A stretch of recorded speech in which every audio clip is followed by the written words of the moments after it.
Hello, everyone.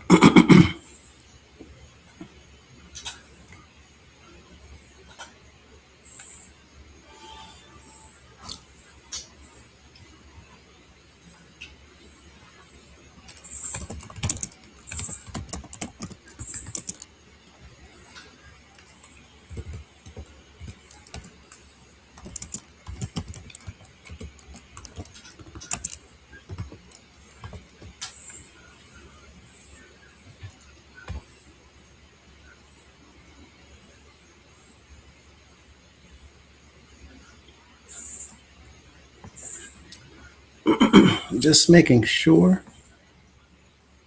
that all is well and everything is set up appropriately. Okay, so we're going to get ready to go ahead and get started here. First of all, I want to say hello to everybody. This is Thursday evening, and I won't get into a whole bunch of preliminaries. However, I will say um, this has been quite a bit. And doing what we're doing, taking care of what we're taking care of, preparing what we're preparing. Um, I cannot even begin to tell you all. So, anyway, with that in mind, there's several of you that did call and email as well as text. Um, I'll have to say again, I'm going to try to put time aside on tomorrow, if not tomorrow night, to respond to as many as I can. Uh, with that in mind, we have a lot to cover tonight, so we're going to jump right on in here. Let me, first of all, apologize beforehand. There's going to be, one second, I'll make sure that my camera's all good.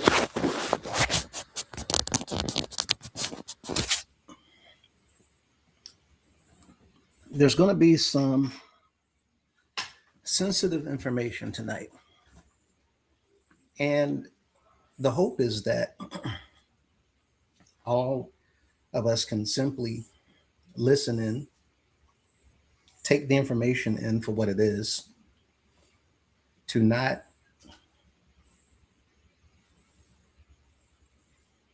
grab a hold of the information and become emotional. We know that there's quite a few things that's taken place. And what we've been wanting to do is simply introduce it to you all to make you all aware of what's going on. This is not just our issue, it's not an organizational issue with us only. This is something that's taking place in various organizations and institutions uh, around the world. This is not something that's unique to us. So, with all of that said, I want to jump right on in. As stated, at times there's some frames that has a lot of information on it. I wanted to try to get as much as I could in this last portion of the General Council's resolution. And possibly I might come back with just a few side notes with some things in it, just in case. Anyway, let's go ahead and dive right on in here. First of all,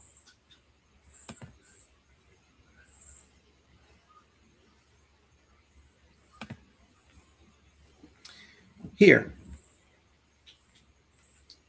I put this here because I wanted to let everybody know that the last video, I stated that there was not a baptism. Not only was there a baptism, but of course there was a parade as well. Uh, the individual that shot me that information, don't feel bad. We all, from time to time, get information mixed up, messed up. Just do what you can to verify, confirm, And that's all we can ask of you to do. I appreciate you sharing with me, even though it was the wrong information. But I'm going this route to let everybody know that I don't have a problem being wrong. I don't have a problem giving inaccurate information. When it comes to what I said at that in the last video, it's not really important whether or not there was a baptism and a parade. That that's not what we're looking at here. There's many things going on to distract you from a lot of the things that you're going to see tonight. With that in mind, I wanted to come forward to let you all know that I am aware that there was a parade. I was not in New York. If I was in New York, I probably would have had my bullhorn. But with that in mind, all I can do is take the information that several of you are sharing, and at times we don't get it correct. So I also put this on here to make sure that everybody's aware that, again, if I'm wrong, I'm going to come back and I'm going to say that I was wrong. That way, you can trust the information that you're receiving. However, let me say this before we get into tonight's video. Several individuals at times want to show that I might have been wrong about something only because of your loyalty to what you believe about Mr. Cunningham. And that's okay. I understand. I was right there. 40 plus years. I did it for all the other leaders, all the other bishops. But when you have evidence sitting in front of you, like we're going to cover tonight, you don't really have much wiggle room to reject or deny. I did not have evidence, so I put out information and I was wrong. And the evidence is telling me by the picture that there was a baptism. So I have to eat those words and accept it for what it is. No big deal. With that said,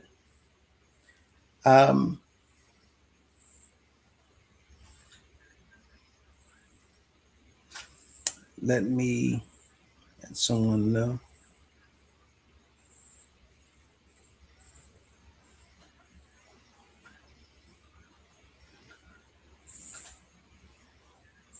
Okay. So whenever there's evidence, we all should simply look at the evidence without getting bent out of shape and accept it for what it is. So let's jump right on into the evidence tonight so that we can understand collectively what all of these videos have been about.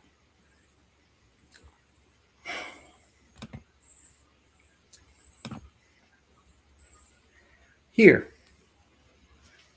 this is one of the pages out of our Are You Aware? This is the section prohibiting endorsement of product purchases, investment programs, etc. Look at what it says.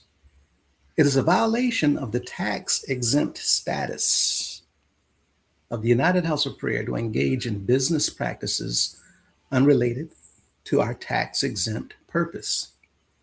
Such activities can jeopardize our tax-exempt status and could cause the United House of Prayer to be required to file a tax return and pay taxes on the income derived from such activity.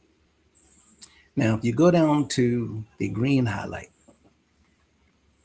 House of Prayer ministers, members, or auxiliaries must not participate in such activity as it violates our tax-exempt status.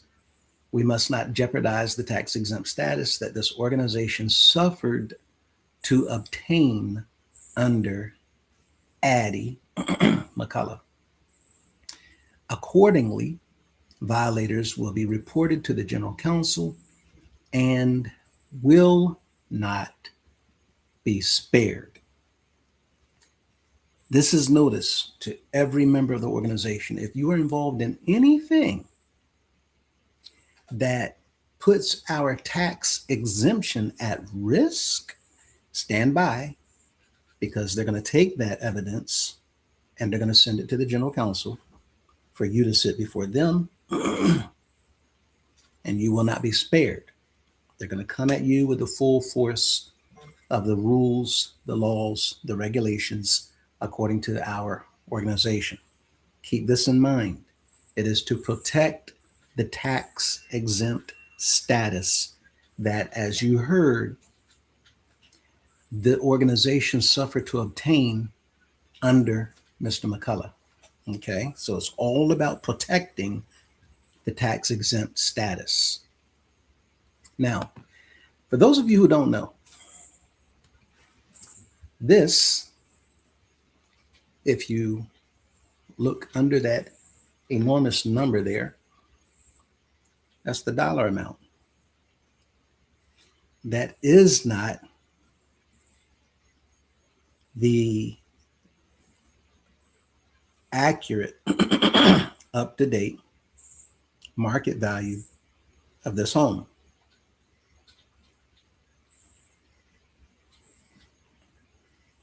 That is an assessment.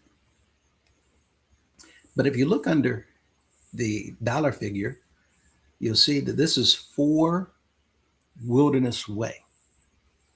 This is located in Cherry Hill, New Jersey, and 9,396 square feet.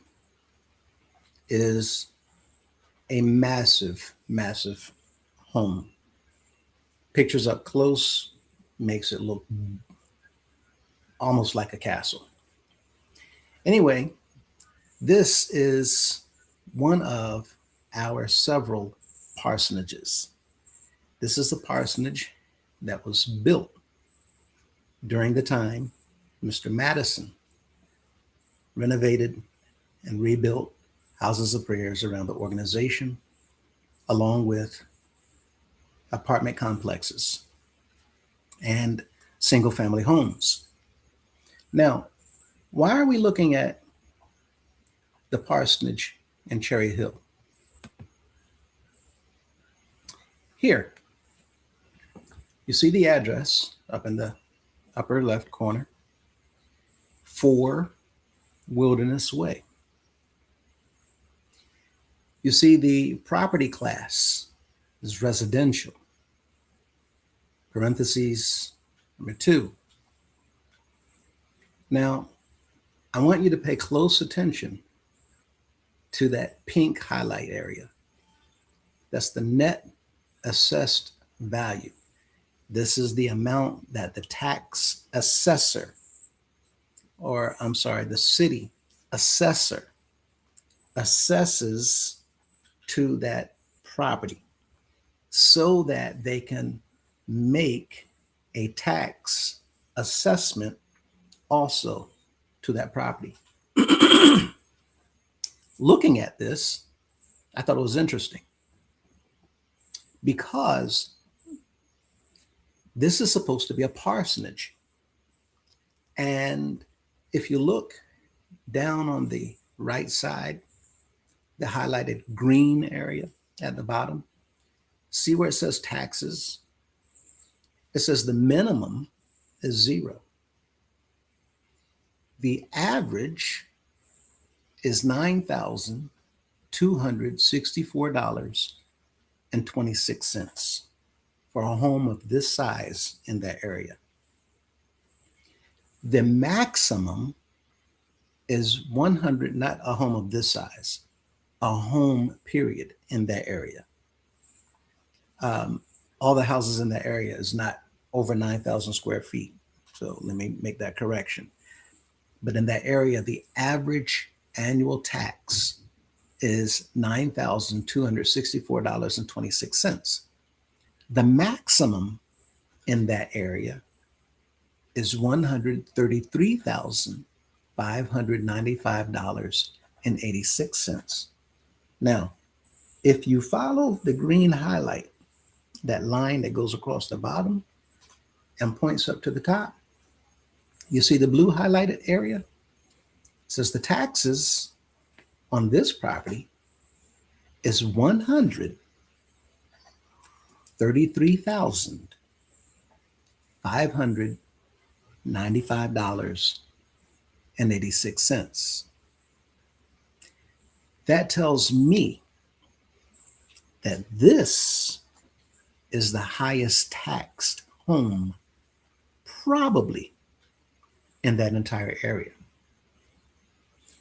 If it's not the highest taxed home, then it's simply one of the largest homes in that area. Now, that raises a question for me because as a nonprofit organization who builds a home for the minister, then that property is supposed to be zero tax. Zero. We're getting hit every single year with $133,595.86 just for the taxes on this property. Now, watch carefully because that's not all I want to show you about the parsonage at Cherry Hill. Here, let me move this over.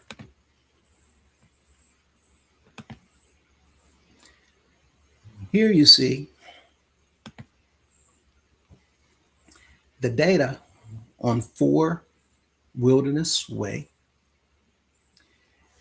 You see, it was constructed, it was built in 1999. For those of you who remember, this is during that time when all of the houses of prayers were receiving a renovation and upgrades around the entire organization, actually.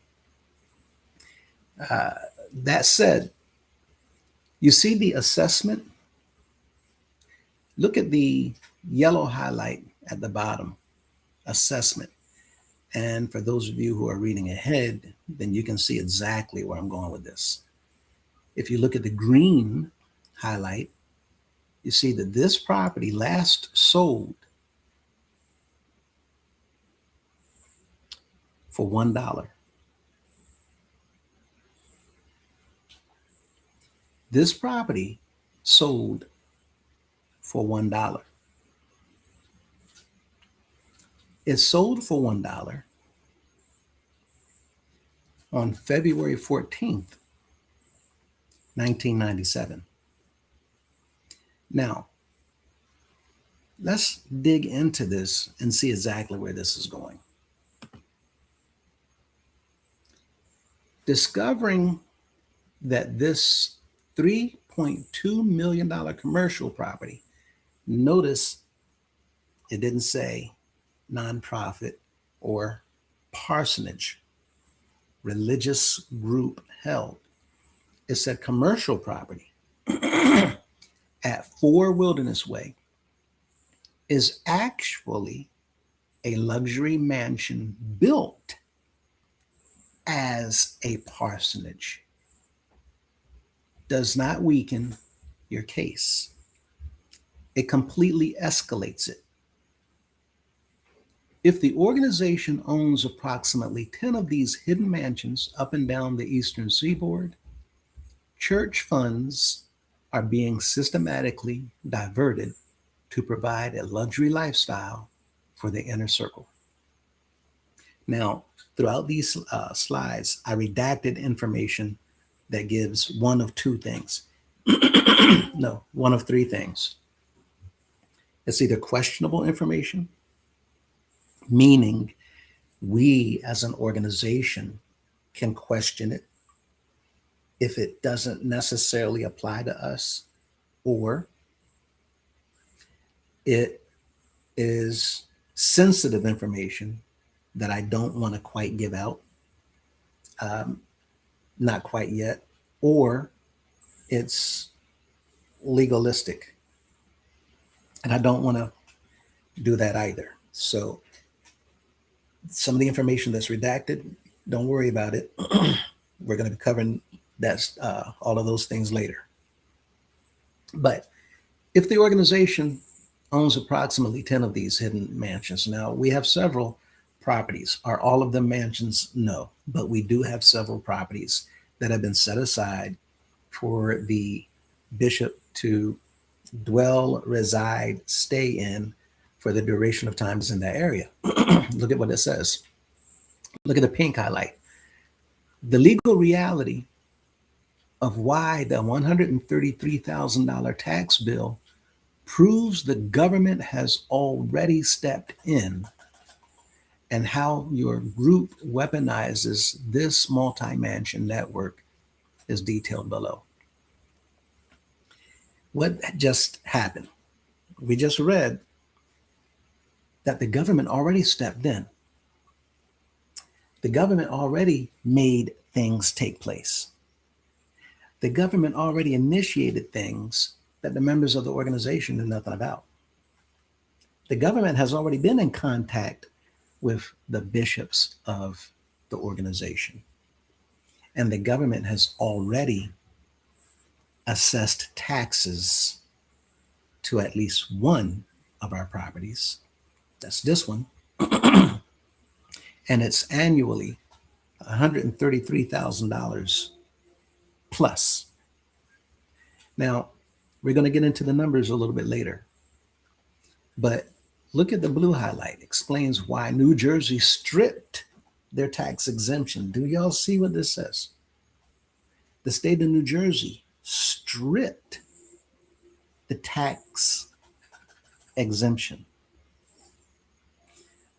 But wait a minute, Brother Lewis. You just read earlier, in our Are You Aware, the members are told if you are involved in anything that could cost us our tax exemption, you will be brought before the court and you will not be spared. But what we're looking at, what we've been showing you over and over and over again, is that those rules coming from the top only apply to the members of the organization at the bottom. They do not apply to them at the top. This is what we've been saying over and over and over again. The law is supposed to be blind. There's not supposed to be any picks and favoritism. There's not supposed to be any select group of individuals that the law does not apply to. It's supposed to be blind. Now, let's look further at this. Look at that gray area. Matter of fact, let's go back to the blue highlighted area.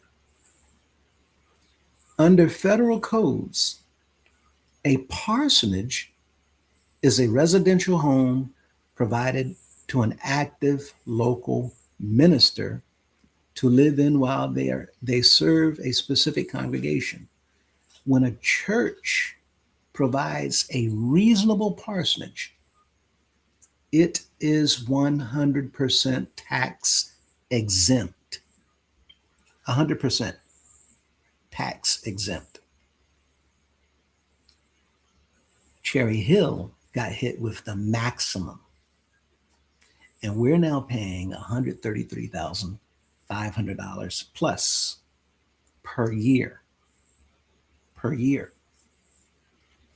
However, your New Jersey record proves that the tax collectors have stripped this property of its exemption, reclassified it as commercial/residential, and hit it with a $133,595.86 annual tax bill. This means New Jersey tax assessors audited the property and determined that a $3.2 million luxury mansion inside a gated or exclusive community where the bishop only visits occasionally during his multi-city tours is not a legitimate parsonage. The state government said that, not Brother Lewis. The state of New Jersey says, we're going to tax y'all every single year because this is not a parsonage. You might be fooling them people over there in that organization, but you're not fooling us. This is not a parsonage. Besides that, there's more. Look, the state has legally recognized that this mansion is a luxury vacation estate and a commercial asset. It is not a house of ministry. Y'all see that line at the bottom? It says it establishes a systemic pattern of private annulment all by itself. To see this one property and to know that there are several properties sitting aside that the organization has purchased, set up and established, furnished it, and provide for it annually throughout the year. It has nothing to do with the religion of our organization, the religious beliefs. These are, according to the state of New Jersey, luxury vacation homes.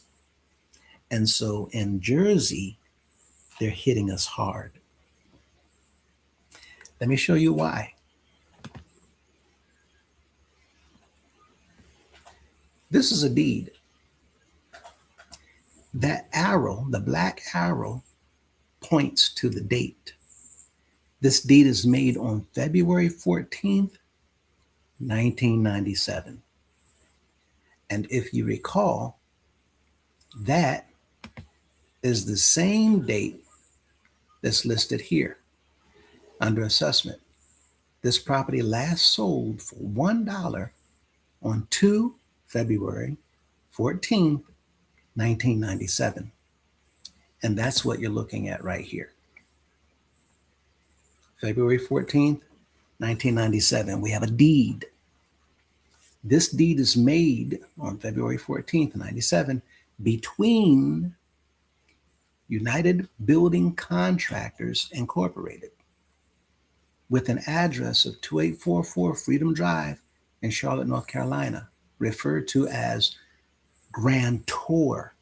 Remember, we covered this in the previous videos. Grantor is the person, the entity that's giving or selling the property. They're the ones who's giving. And Bishop S.C. Madison and his successor trustees, as trustee for the United House of Prayer for All People, Church on the Rock, with an address of 1665 North Portal Drive, is referred to as the grantee, the one receiving. So, United Builders, who did all the building projects of the organization, they're the ones doing the giving. Mr. Madison was the one receiving. And look at what it says.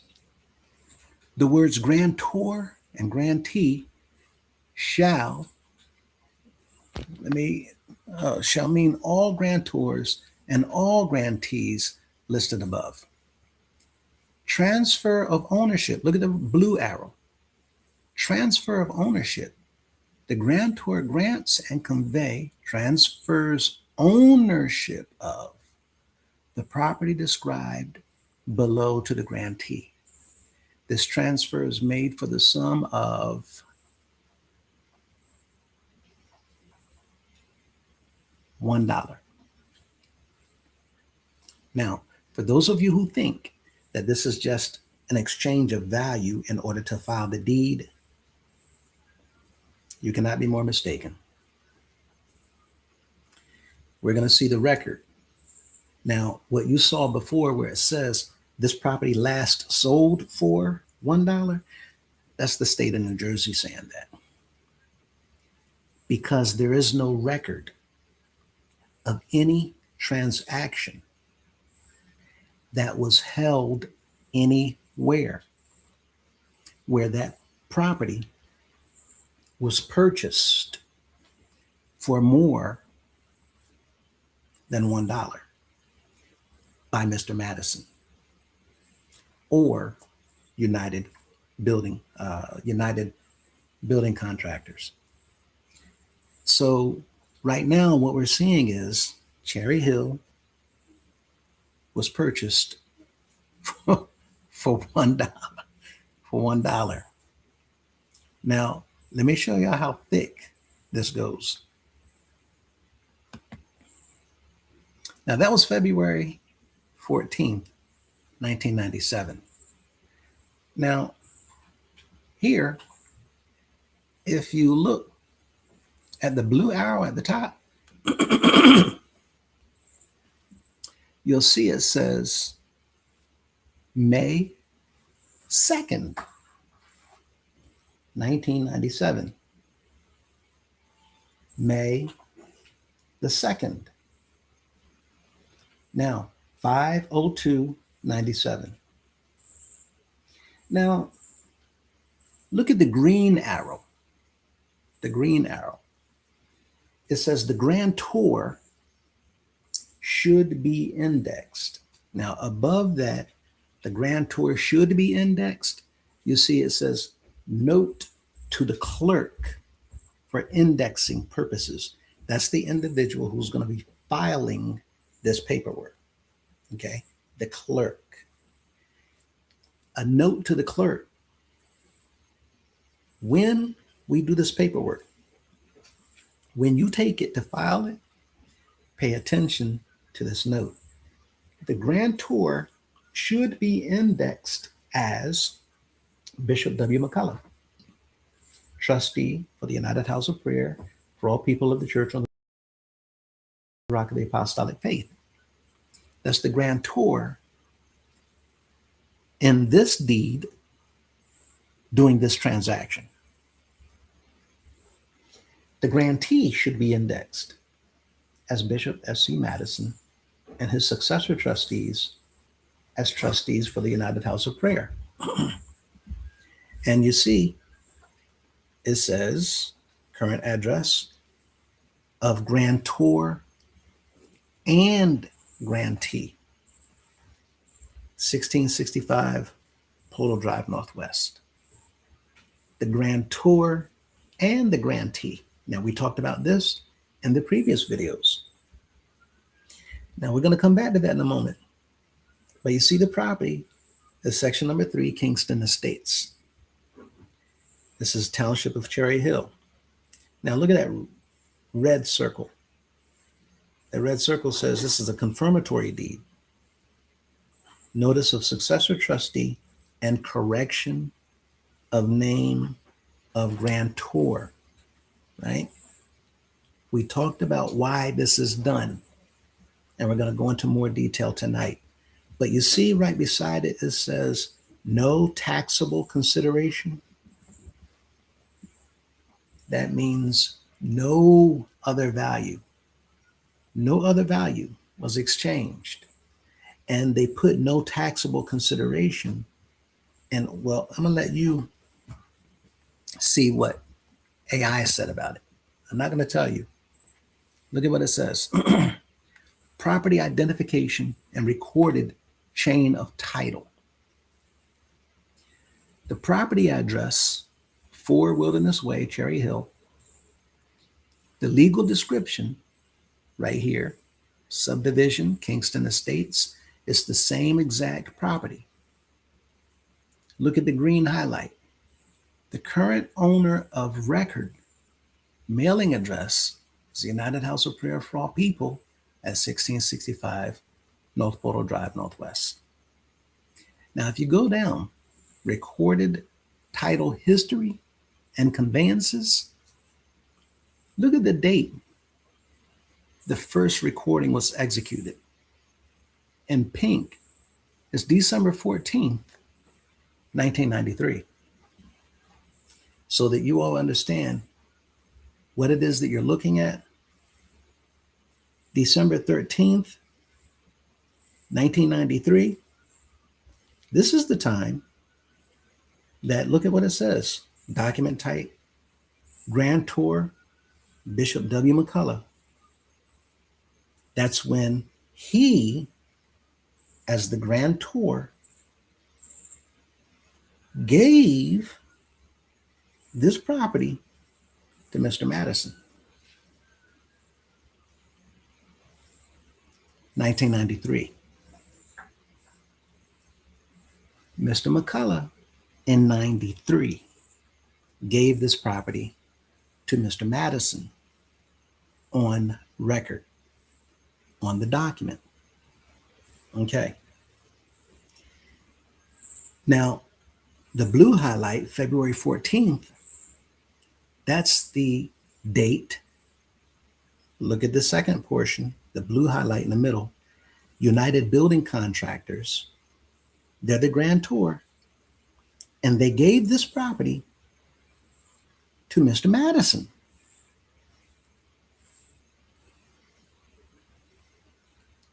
Something's wrong. If the property had been given already to Mr. Madison in 1993, then how can the same property be given again in 1997? Look at the pink, the purple lavender highlight. From February 14th, that was a deed given by United Builder Contractors. On May the 2nd, 3 months later, almost, a confirmatory deed was placed. The grantor was Mr. Madison.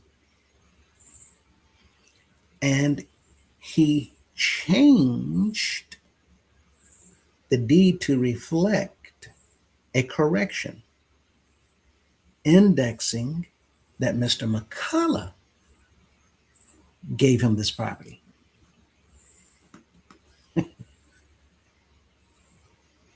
But you don't have to correct it if it was left alone. The property was already owned by the organization. So why go and file a deed to put the property in your name back in 1993? That's because of what we've been showing you in these videos. Let's go a little bit further. Here, the red flag. A $133,000 plus annual tax bill for a charity. Legitimate compliant,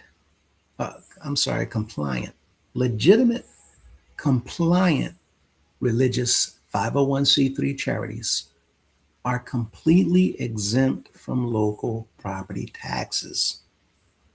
New Jersey only strips a church of its tax exemption if the property is being operated as a commercial for-profit business, such as a commercial apartment complex, retail space, or an unverified developer venture, some type of capital earning, exchanging investment.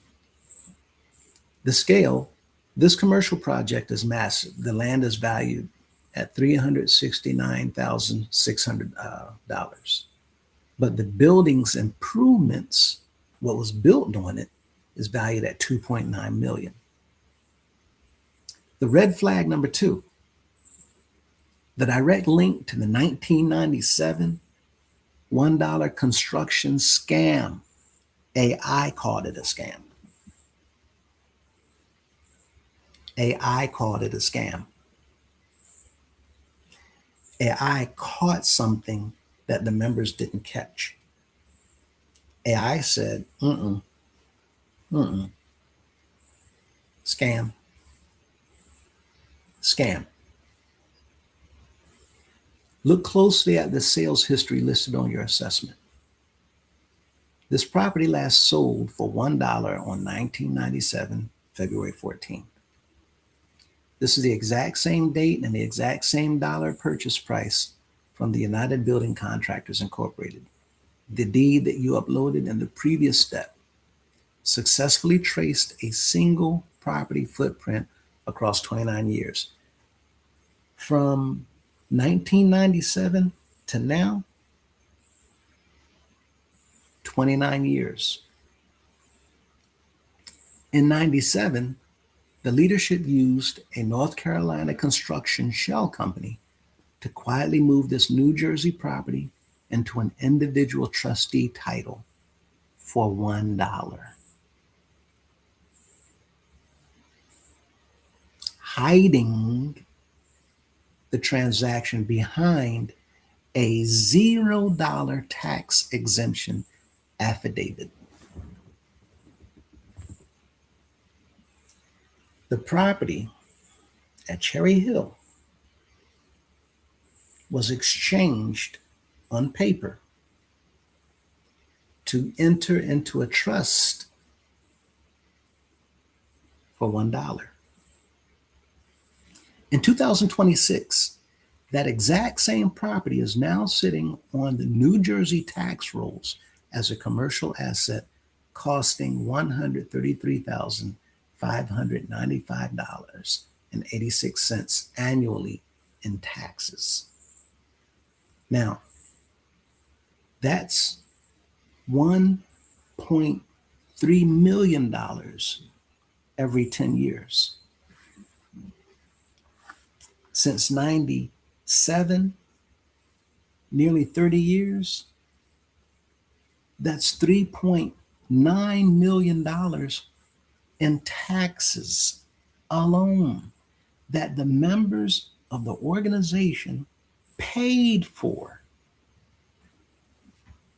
Now, if it goes back to 1997, now I can find when the state of New Jersey converted this property from a parsonage on paper to a commercial asset. But it's not necessary. The point is just to show you that it was done because the state of New Jersey recognized that this is not a parsonage. And we did not know that, nor did we know that the parsonage had been given to Mr. Madison for $1, meaning the organization, it's not under the organization's name. We're going to come back to that in a moment as well. Pay close attention to this as well.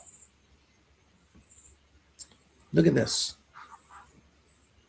On this document, you see a list of properties, and in the middle, you see every single one of these properties are owned by the House of Prayer. At the top, you see 4 Wilderness Way. That's Cherry Hill. And if you look directly going across, its property class is residential. The owner, 1665 Photo Drive, all the way down. Every one of these properties. The sale date was February 14, 1997, for $1. But look at 1539 West 4th Street, Piscataway. It's a church or charitable property owned by 1665. Also, 1993, February 14th, $0. These other addresses, let me show you why we're looking at these addresses.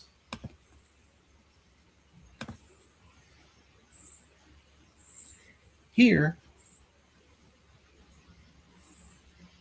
this property also sold for $1. December 14th, 1993. The deed for 643 through 657 Springfield Avenue, it reflects this information. This property was assessed for $1,744,900. Now I'm going to show you which House of Prayer this is.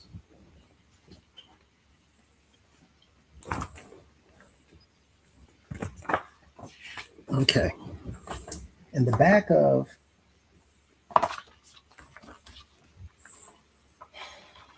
the magazines and the calendars,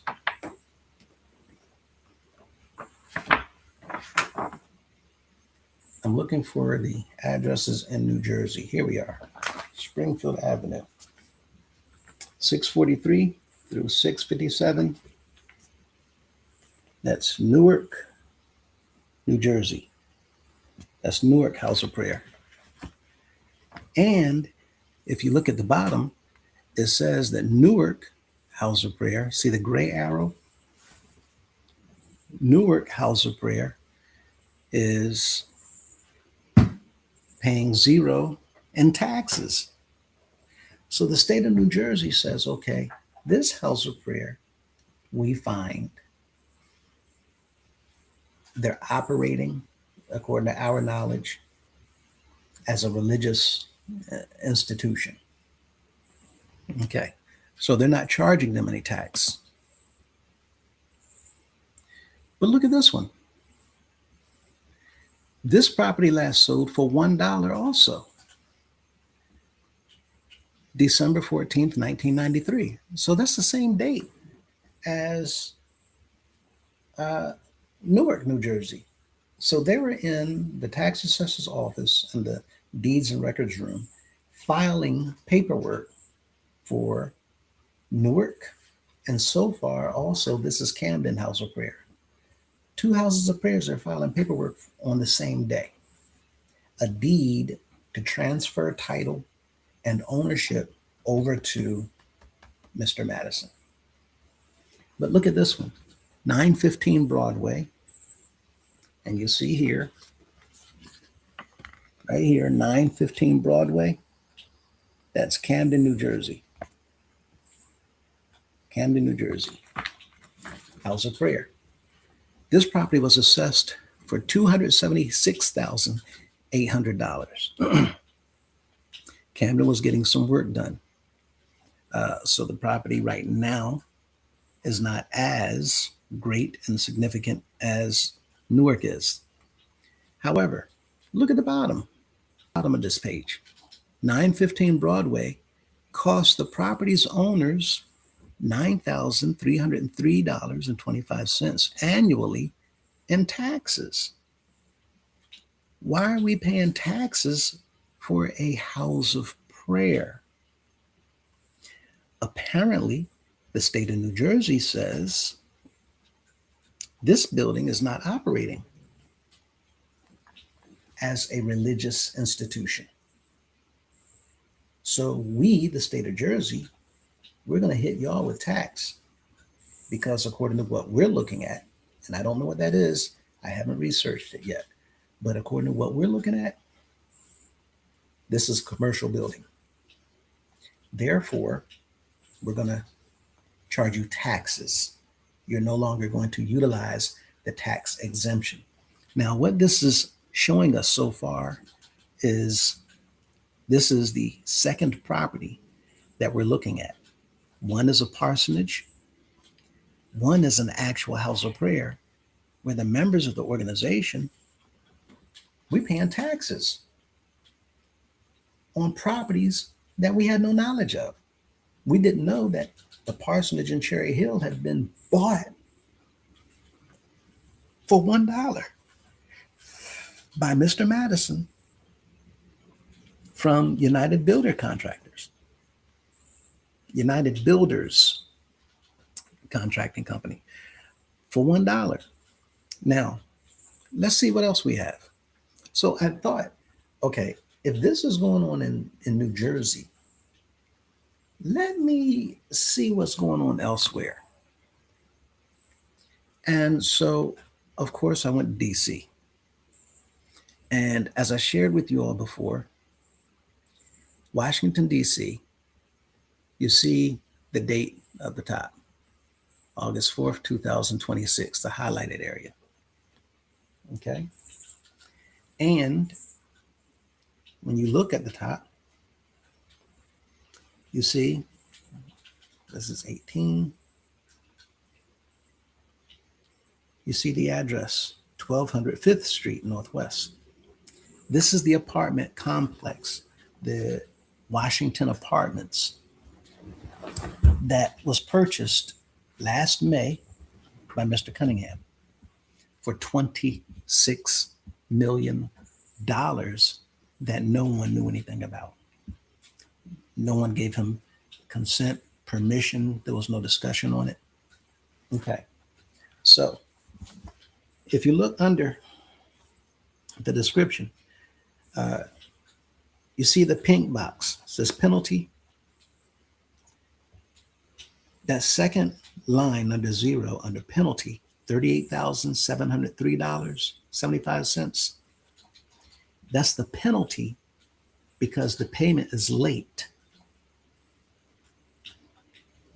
You see the interest right beside it? $29,027.80. That's a penalty of interest because the payment is late. So now we're looking at 38.29. We're looking at right around 60, nearly $68,000 of fine money. A fine that the organization is paying for that property just because the tax was not paid on time. We're going to charge you another $68,000. $68,000. Now, I don't know about you all. This is already, for me, way above and beyond. Way above and beyond. That's on top of, look at that green highlighted area. That's on top of the tax that we were already going to pay. But this says the amount due is $841,806. $841,806 in taxes. Now that blue highlight area, if it's not paid by September 15th, then we're going to get hit with another penalty. And it's going to go up to $847,000. People, what do you all think would happen if any of the pastors in the organization had this problem? Look underneath of additional information. The reason why the tax is so high, 800 plus thousand, is because, again, it was late. If you look under additional information, that word real property tax, the phrase, it says the estimated annual tax amount is $774,075 per year. Per year. That's just the one property that we're getting hit with a tax, not a tax exemption. We're getting hit with a tax. Now, look at this one.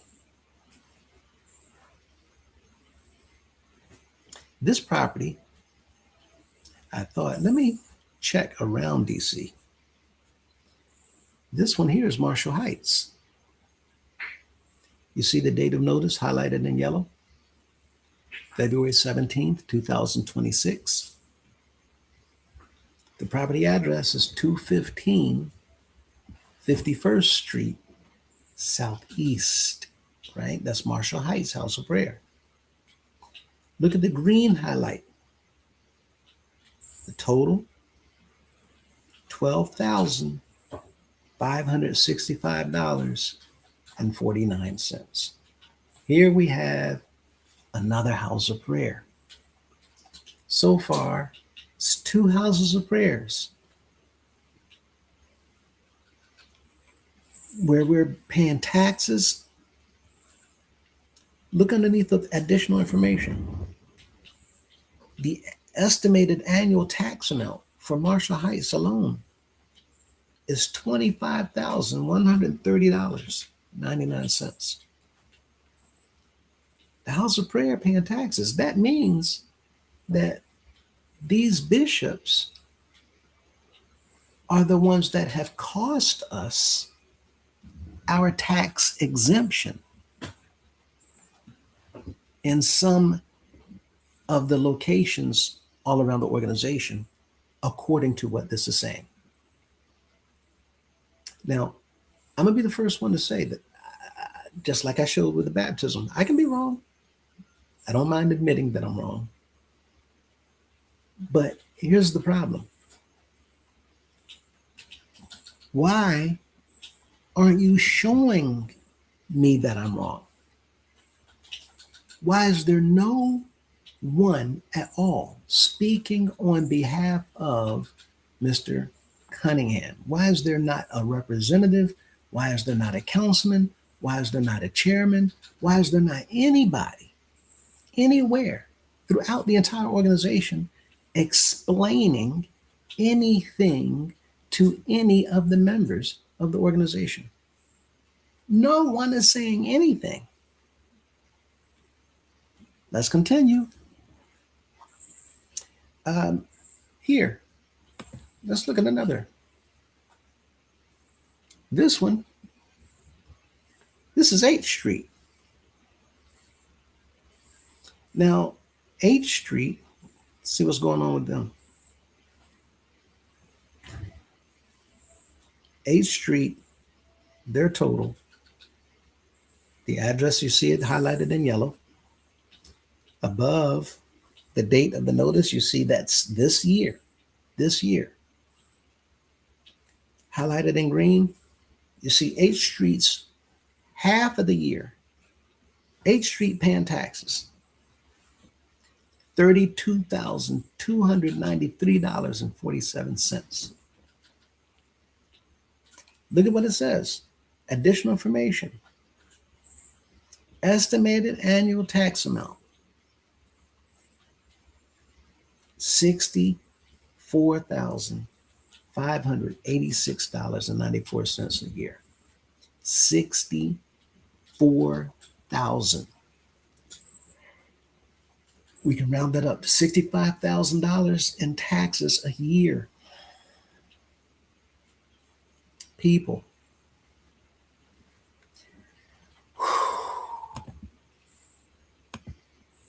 not just Cherry Hill, not just Camden. Here we have, what is this?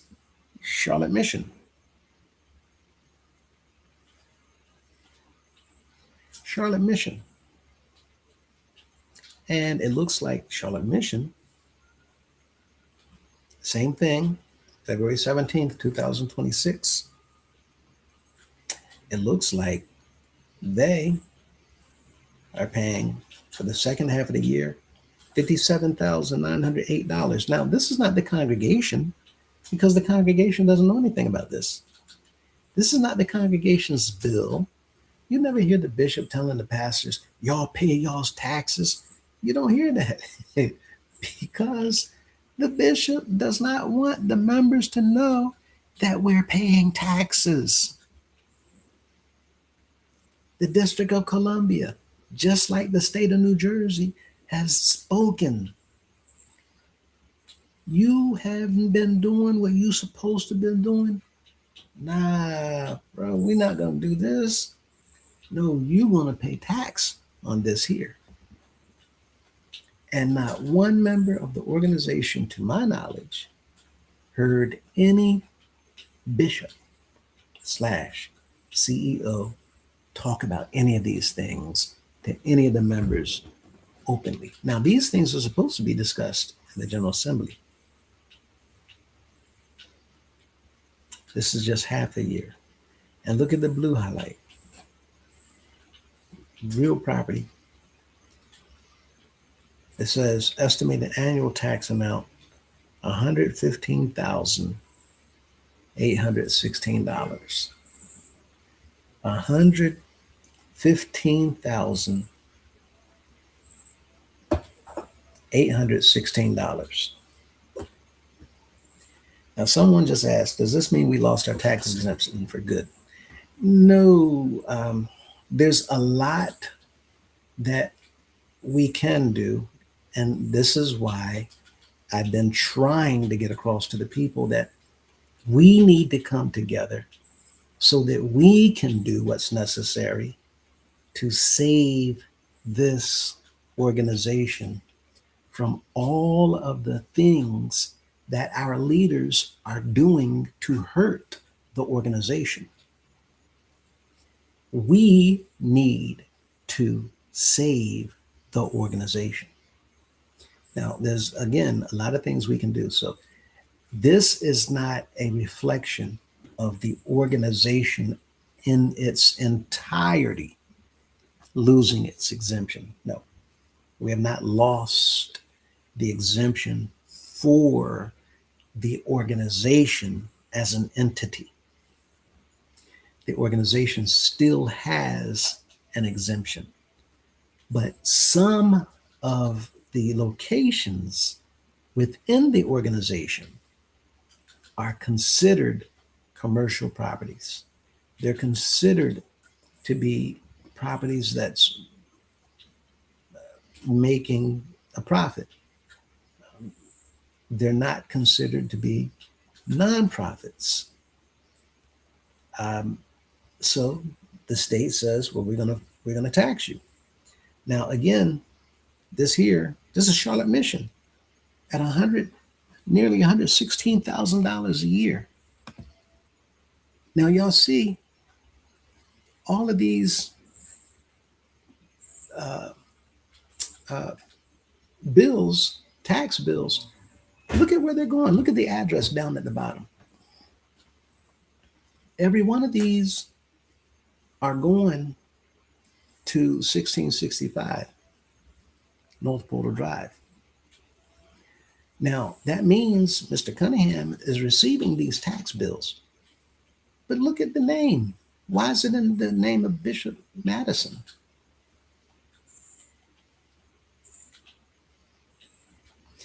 If Mr. Cunningham is going all over the country talking about he's the steward, what he says is what goes.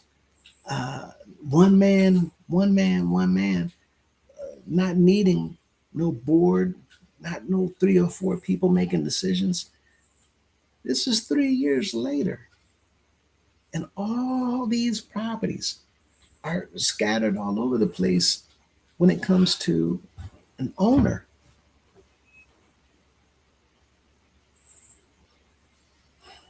Now, look at this carefully. Let me go on into this one. This is Howard Street. Howard Street, that's Anacostia. Okay. So, Anacostia, these are the numbers for them. How are they looking? Well, Anacostia, they have taxes due of $48,453.40. That's just half a year. If you see that highlighted blue area, estimated annual tax for Anacostia is nearly $100,000 a year. Over $96,000, nearly $97,000 per year in taxes. Taxes.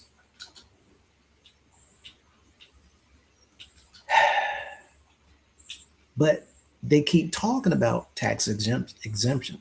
And this is why I've been saying over and over and over and over and over again. You can't, the people at the top in here, let's go on. Let's move on. Here's another. Now, what address is this? This is Logan Circle. And for this address, we have the total. Look at the green. That's owed right now is $15,485.55. Look at the yearly tax assessment per year. Look at the pink. almost $31,000 per year in taxes. Why? Because the government sees this as a for-profit company, not as nonprofit in some locations, in some of the buildings that we have. And again, you see 1665 Portal Drive at the bottom. Now, look at the last one.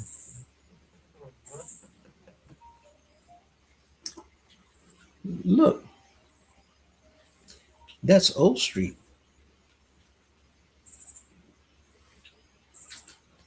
You all remember what I said about O Street? O Street was a property that we talked about in one of the other videos as well. 506 O Street. Look at how much O Street owes right now. $7,569.55. Now look at the yearly amount. Estimated annual tax in the blue highlight, $15,139. 15,000. This is Miss Madison's home. One of her many, many homes. But look at the bottom. You see what it says there? Her tax bill is being sent to 1665 Old Portal Drive. And Mr. Cunningham knows it. It looks like if your bill on a 1665, then Mr. Cunningham should be very much aware. Now, watch carefully, because for those of you who question whether or not she owns it, remember this. We showed you this.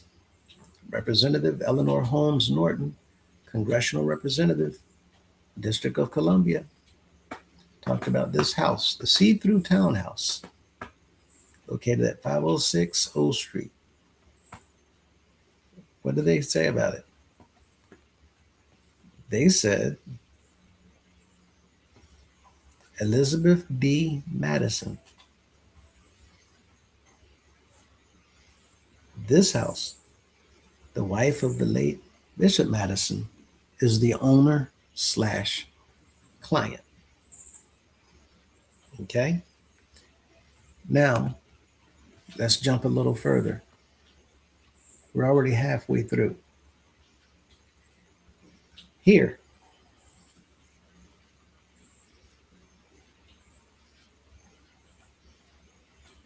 this is 6 and Elm Street, 601 Elm Street. And look at what they owe right now. They owe for half of the year $140,193. Look at the blue highlight. Their assessment is $14,800,000. The rate is class 2. Estimated annual tax amount is $280,000, 386.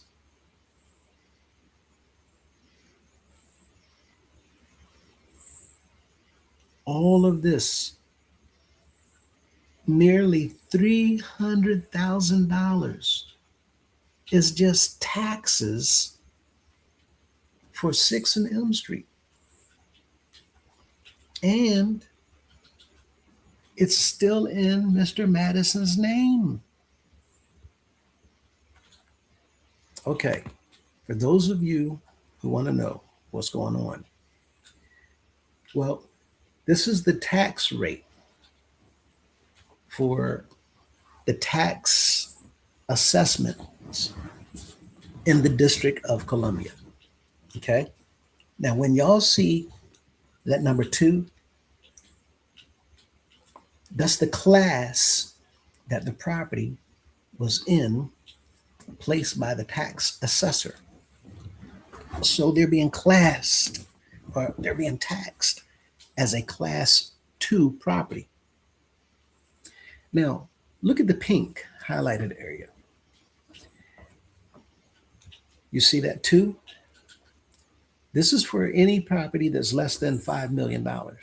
They'll be taxed at $1.65 per $100 value. The green 2 says a property that's less than 10 million, but more than 5 million, we will charge them at $1.77 per 100. But that last one, that last 2, classification as 2, these properties are going to be taxed at $1.89 per 100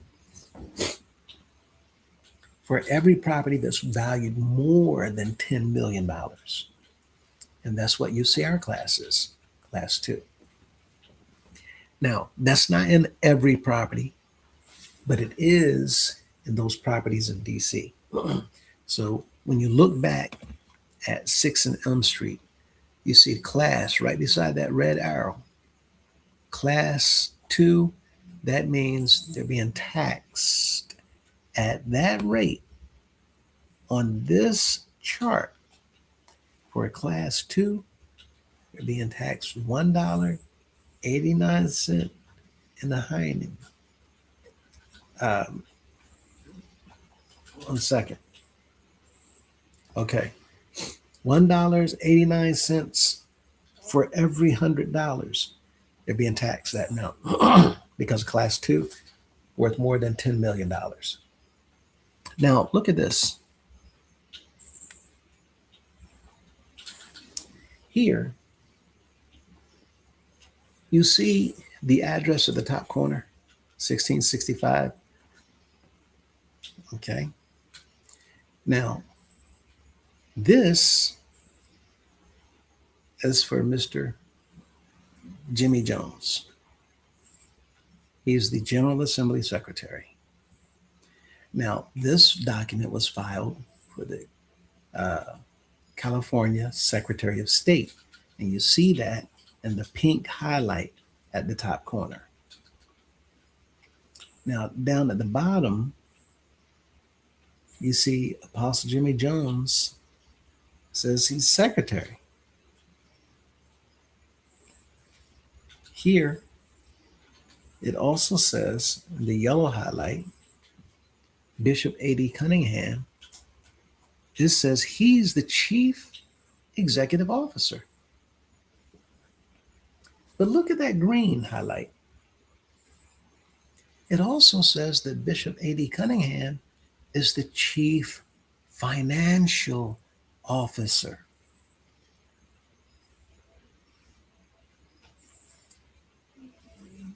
You are not supposed to serve in 2 positions legitimately according to corporate law. Now, we in the organization had no idea that Mr. Cunningham was the CFO. Okay, so they gave themselves the title of CEO, but when did you ever become the CFO? Chief Financial Officer. And so why would he do that? Well,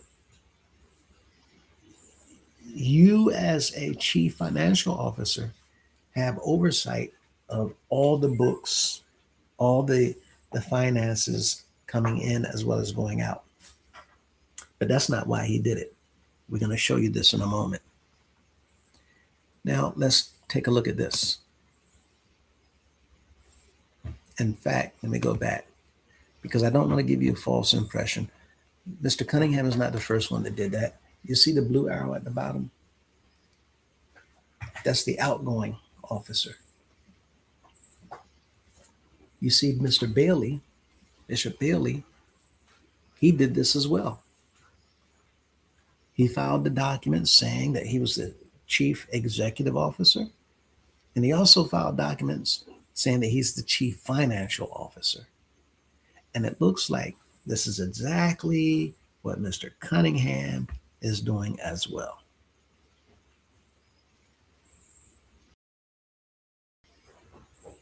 So let's look at this next form. Document.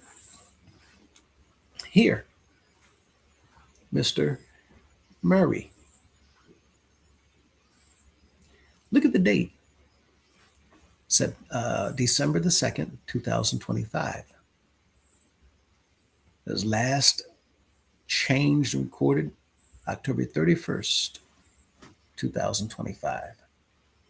Now, this was filed with the Department of Consumer and Regulatory Affairs. And on this paperwork, you see at the bottom,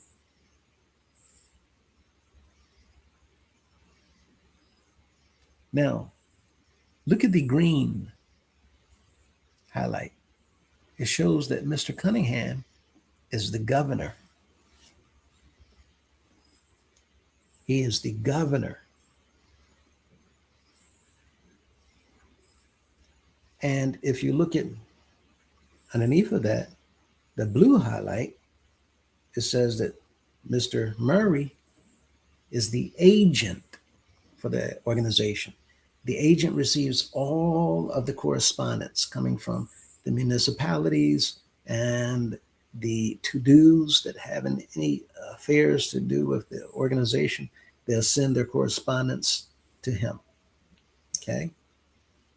That's kind of a big deal.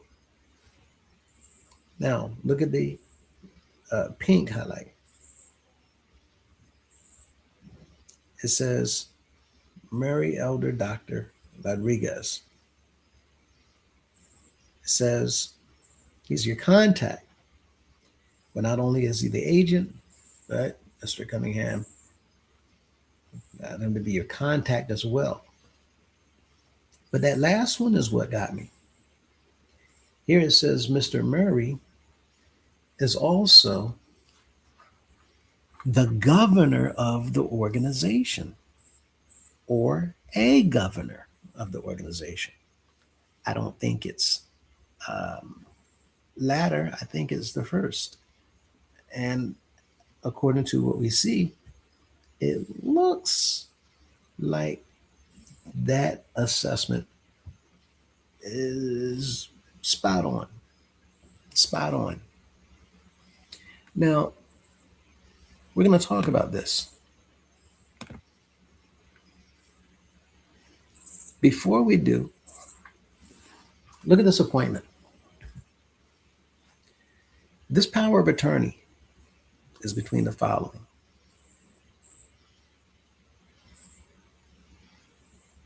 Andino and Deborah Cunningham. They made Brandon his power of attorney. Now, y'all wonder how it is that he is doing so very well in the organization. He's got all this money, so much money. He's going to give away 50 Addie's clubs, 50 of them in 8th Street. I'm giving away $100,000 worth of Addie's clubs. And I'm going to sell tickets $500 a piece. He, last Memorial Day, I think they said, had beat 6 and M Street. Little old A Street beat M Street in their finances. You recall, they were number 2 during the announcement weekend. A Street, Mr. Brandon Foster. But things like this make it look sketchy because Mr. Brandon Foster is his power of attorney. You're the power of attorney of the bishop. You're the bishop's power of attorney. Maybe y'all might be a little bit too close, because if you're a pastor, things look awfully suspicious knowing that you're his power of attorney and you're in competition with all these other houses. Maybe some numbers are being pulled. Anyway, some individuals saw him marching in the parade in New York. And for those of you who see, there's pictures going around that he was marching in some red bottom shoes. Red bottom shoes, marching. No one marches on the street in red bottom shoes. Those shoes cost upward $1,000, $1,200, $1,500. These are shoes. And you got it so good that you can afford to march in your red bottom shoes. Now, many people don't understand the significance of this. Red bottoms. But for you, I can walk on the pavement of the street and scuff them up so much to where I might not have red on the bottom no more. Anybody paying for red bottom shoes, they're not going to march in a parade. But he can, because again, we're talking about the power of attorney of the bishop. Now, this is just for real estate transactions, but still, nonetheless, goes to show how very, very, very close they are. Here we see something else that's kind of sketchy. In the September 29, 2025 document, the bishop grants a real estate power of attorney to Brandon Foster for property. I'm not going to give away the location. I mean, some of you know it, but it's not necessary to give that location away. Instead,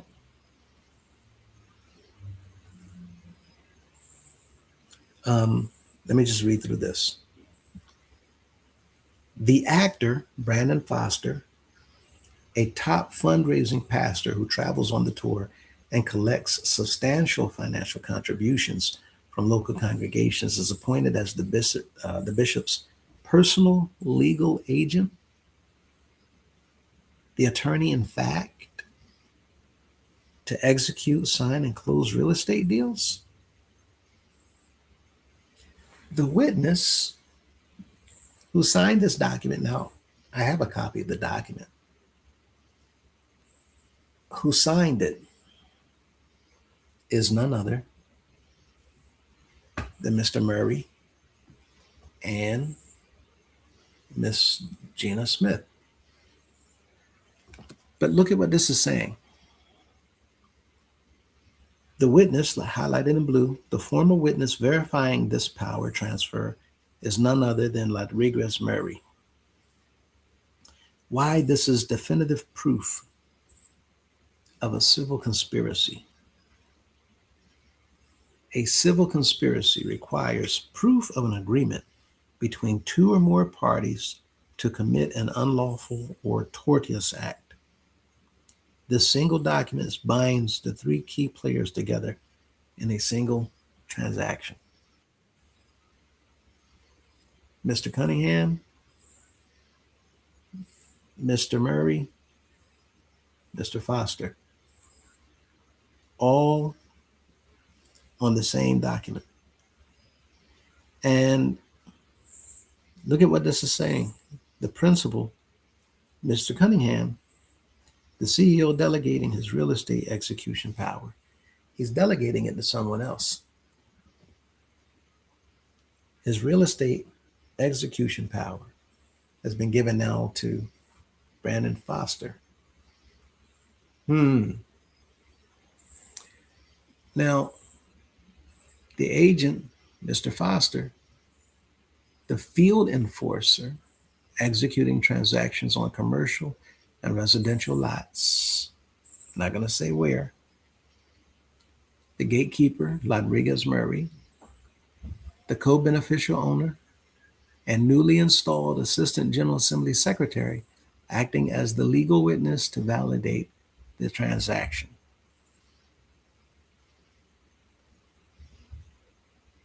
Now, we are aware of this and other documents showing other things I'm not going to get into right now, but let me show you the problem here.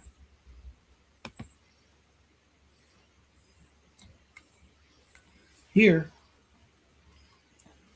we have your witnesses.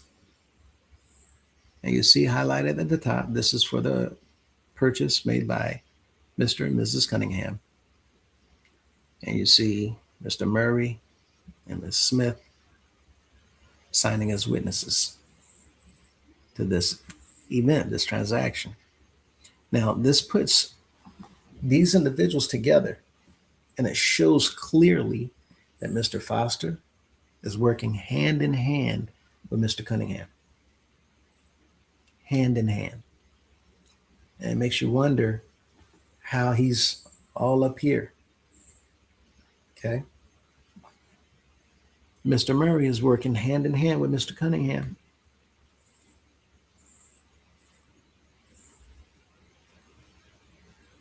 With all of this in mind,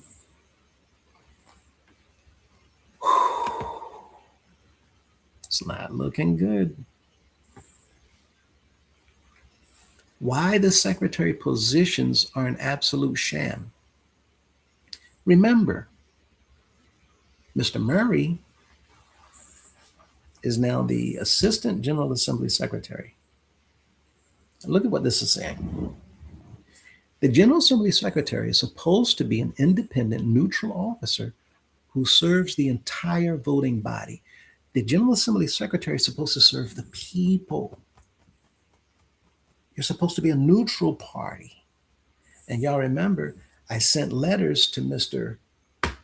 Jones that he might serve the bishop notice to have him investigated and brought up on charges so that we could hold him in a trial.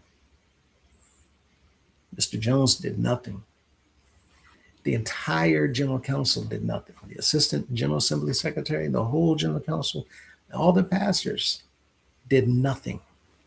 Nothing.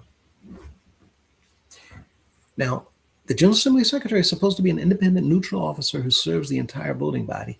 Their primary legal responsibilities include certifying true member counts, verifying that voting credentials are fair, recording honest minutes, and most importantly, under Article 7, Section 8C, they're supposed to call a special General Assembly to put the bishop on trial if charges are preferred against him.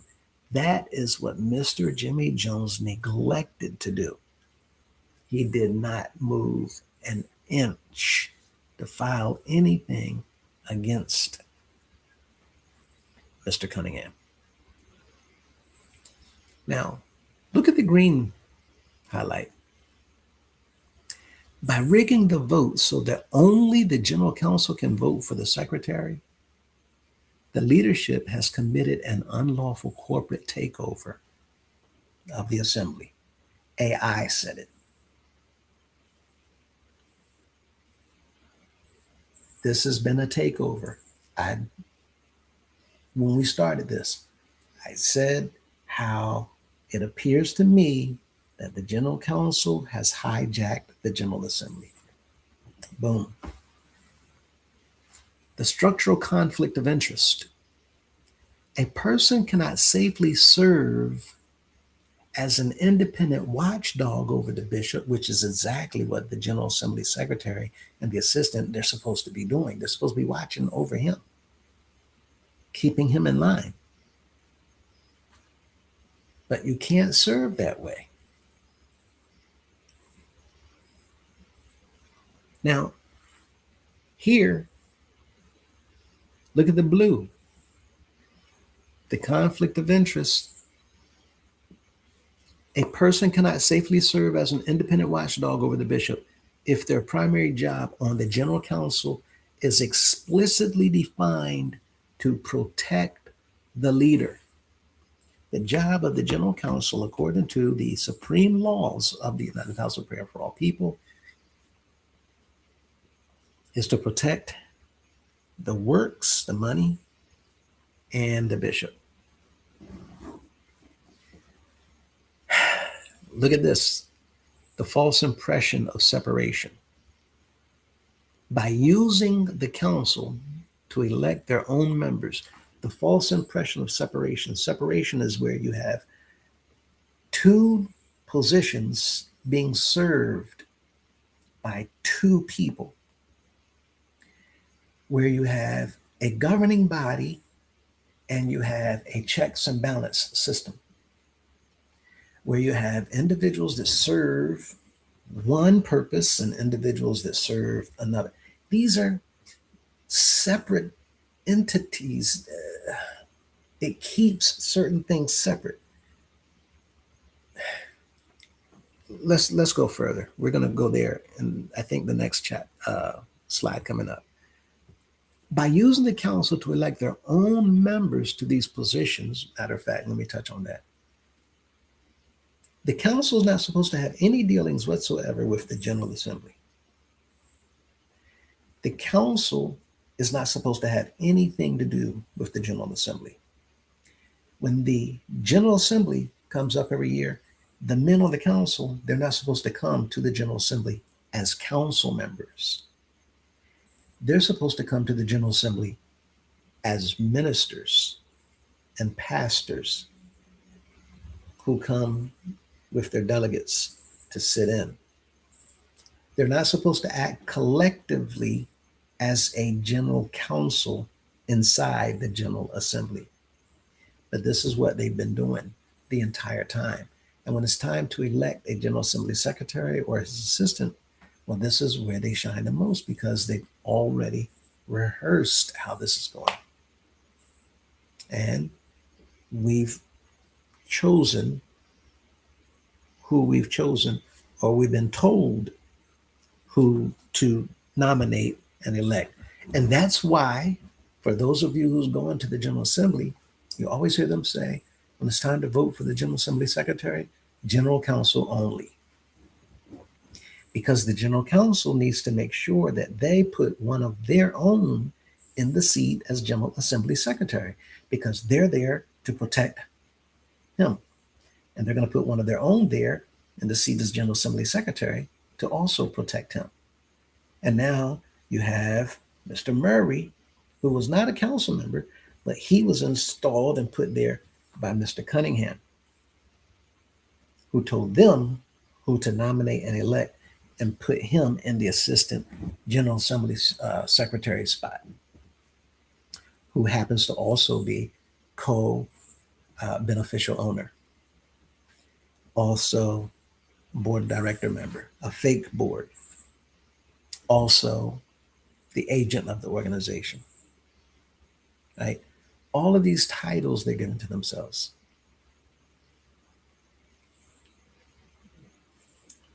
Now, look at the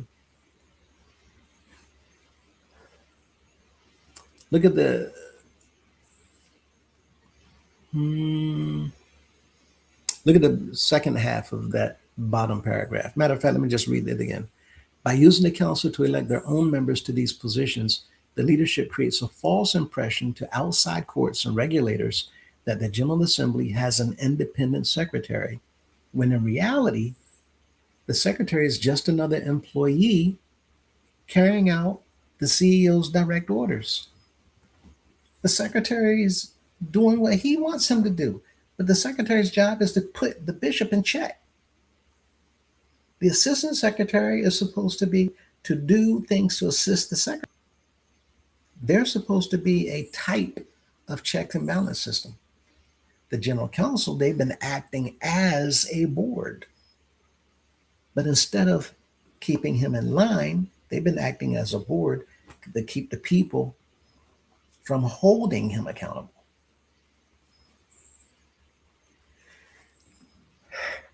Look at this.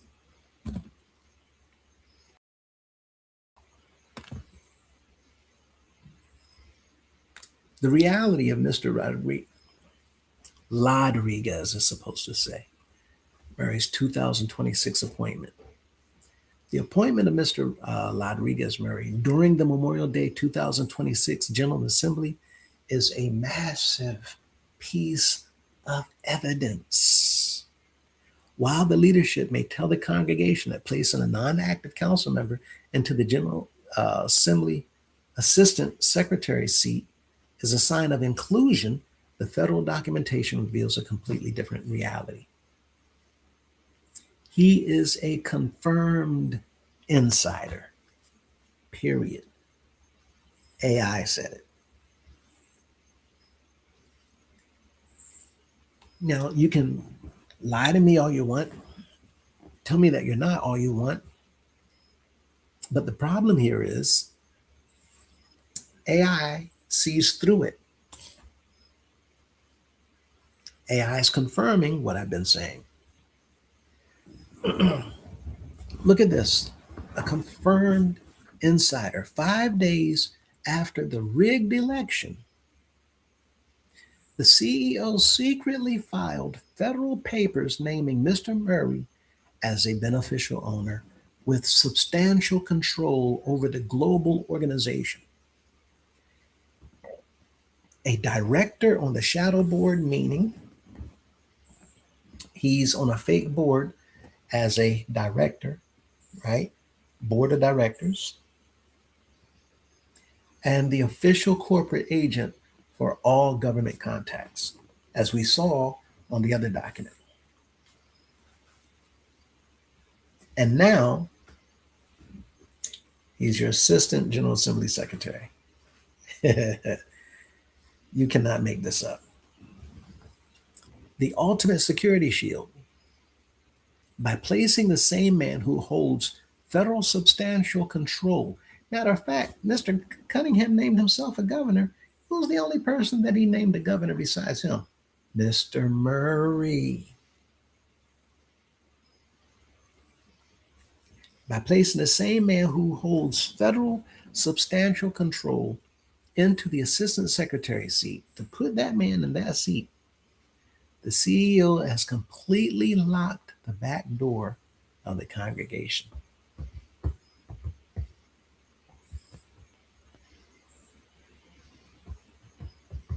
You all, the governor, just like the state, over everything in that state. And this is why Mr. Murray walking around, because Mr. Murray's got a lot of secrets. Listen to this. By placing the same man who holds federal substantial control into the assistant secretary seat, the CEO has completely locked the back door of the organization. If members try to submit formal charges against the bishop under Section 8D, the paperwork goes directly to Mr. Murray. He serves as an executive gatekeeper. He serves as a gatekeeper, ensuring that no member complaint or demand for an assembly can ever officially be recorded or processed internally. And I know that to be the case because Mr. Jones did the exact same thing when I wrote proposals. They were blocked. They were discarded. And none of the members of the entire organization heard anything about it. That's what they're there for, to block. You will not have anything filed against Mr. Cunningham because he has installed people in the positions that matter most to have things done. They're now filled with his loyalists. Now, again, we're not worried about any of this. We're just showing you all what's going on so that you'll understand it. Now, let's go to the next.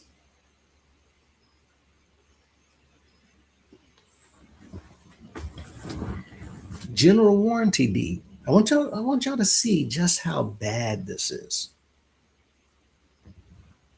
General warranty deed. We've been talking about deeds and how they work. After recordation, after you file this, please return this to some other office so that they can take care of it for me. Telling you all, they're paying people all over the place. Look at this.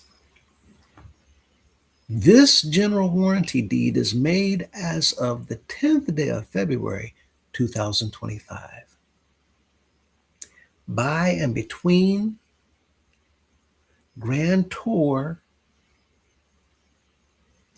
whose address is I'm just skimming. I don't want to read all that out loud. Whose address is blah, blah, blah, blah, blah. And Bishop A.D. Cunningham. It's talking about the House of Prayer and Mr. Cunningham and his successor trustees. Now, he's the grantor. He's saying, I'm going to give something as the chief executive officer of the organization, as the trustee. I'm going to authorize the organization to give something away. As the trustee, I'm going to use my signature to authorize giving something away. Now look at what else is here. Look at all that in green. Bishop Cunningham and his successor trustees as trustees for the United House of Prayer for All People of the Church on the Rock of the Apostolic Faith, a District of Columbia nonprofit corporation. What comes after that?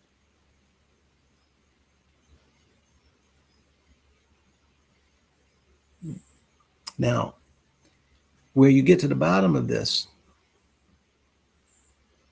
that green section, District of Columbia, nonprofit corporation, as look at the highlight in yellow, as sole owner.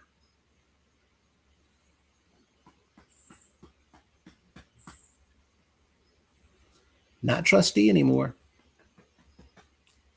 He just signed a general warranty deed as the sole owner. Now, somebody might say, but wait a minute, of course he signed as the sole owner. It's his, whatever it is he's signing, he's the owner of it. That man can buy things if he wants, not as the trustee of the organization, he can't. When you put trustee of the organization, that means you are signing this on behalf of the organization. And as the representative of the organization, he says on this document, the grantor is Mr. Cunningham as sole owner. Sole owner as grantor. I'm sorry. And then grantee, it also addresses the same individual. But this is the same person signing this deed. Now, we're going to talk about that in a moment as it comes up. We've touched on this before, but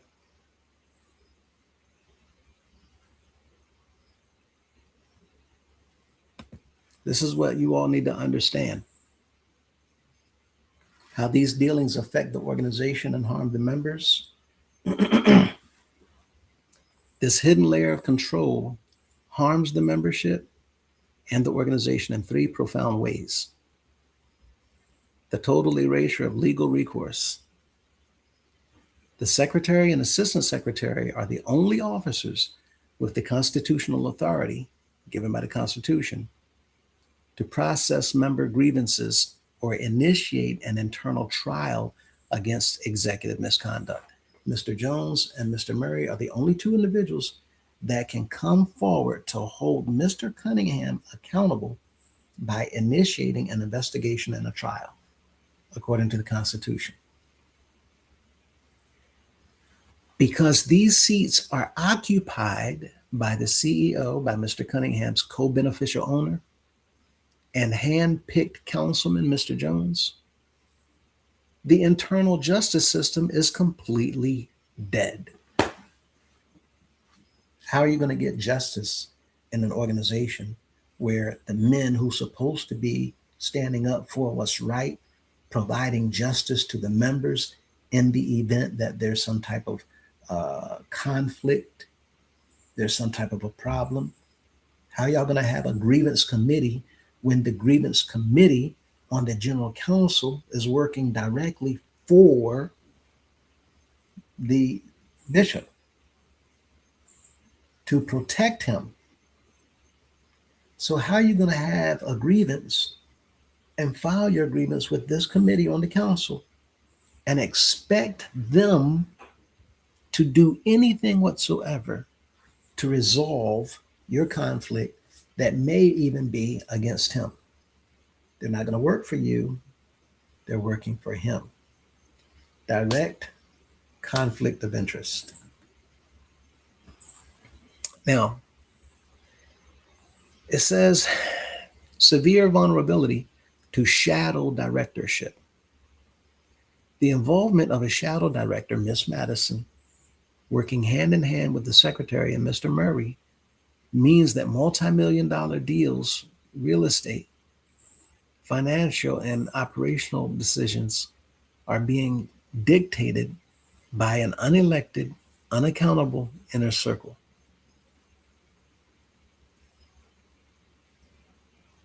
Now, we already know they're not accountable, but more importantly, they're not holding him accountable either. Miss Madison working behind the scene, these men working in front, out in the open.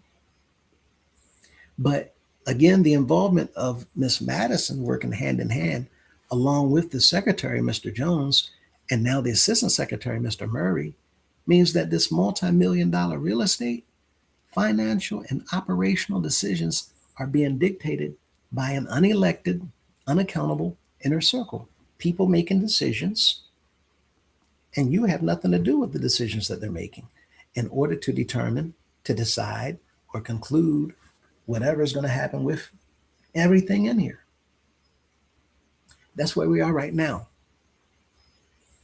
Look at this next part.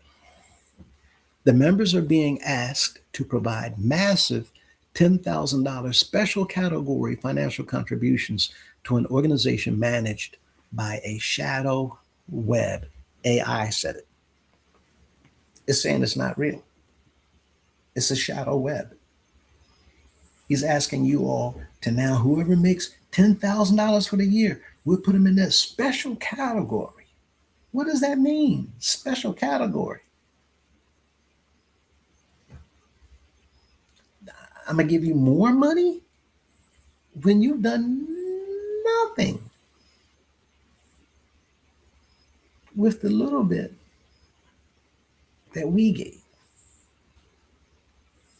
And all of our little bit together, making up this entire organization, They have squandered. They've taken it, sitting on it, and sitting on it, and seeing to it that none of it goes to you. Look at this last part. This why we talking about the $10,000.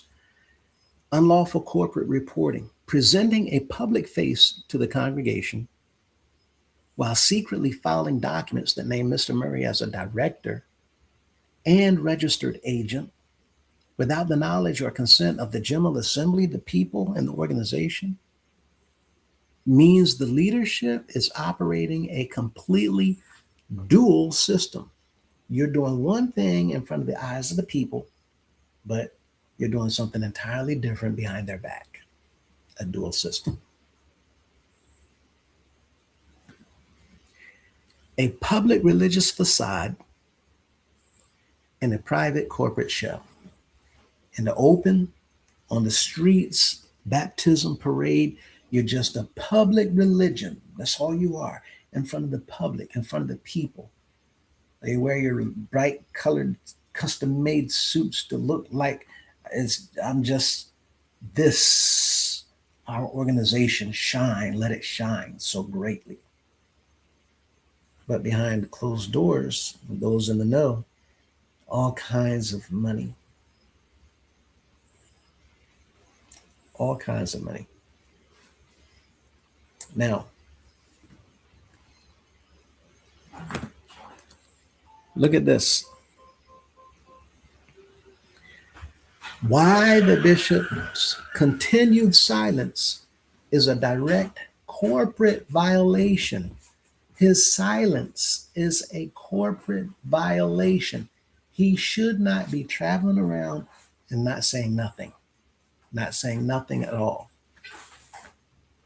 The bishop's refusal to come forward, his refusal to speak to the members, his refusal to answer questions regarding these transactions while he travels on a multi-city tour is an explicit violation of his fiduciary duty of care. He doesn't care. There's no care. And as a result of not caring, I ain't got to tell y'all nothing. We know what we doing. Remember this? We've been doing this for 100 years, and ain't nobody stopped us yet. No, 100 years you've been getting over without the members knowing it. 100 years you've been ripping the members off. This is what it looks like on all the documentation. The people been getting ripped off left and right. While in magazines, they put pictures of all these beautiful parsonages. They put pictures of all these beautiful apartment buildings. They put pictures of all these beautiful houses of prayers. They put pictures of all these beautiful buses. Come to find out, all of it is a part of the scandal. According to what we just read, all these things here, under corporate statutes, an executive cannot hide behind a wall of silence while corporate real estate is shifted via wild deeds, made up deeds. Federal filings are made naming a private friend as a beneficial owner, and members are being fined over live microphones. Y'all finding people, General Counsel, on behalf of Mr. Cunningham, telling them to stay off of social media. Called all these people on the mic. We need such and such and such and such to come and report to the General Counsel, and we're going to look into these matters that we've been getting reports about. When you hear your name, just make your way and we'll see you downstairs. Most of the time, it's Apostle Ladisol. Other times, not Apostle, Mr. Ladisol. Other times, it's Mr. Commodore, right? Now, we know you've been told we want to give him what he wants. Isn't that right? State of Cunningham. People, they've been ripping us off, lying to our faces while doing everything that you now see on paper. Under corporate statutes, an executive cannot hide behind a wall of silence while corporate real estate is shifted through false deeds. Federal filings are made naming a private friend as a beneficial owner, Mr. Murray, and members are being fined over live microphones.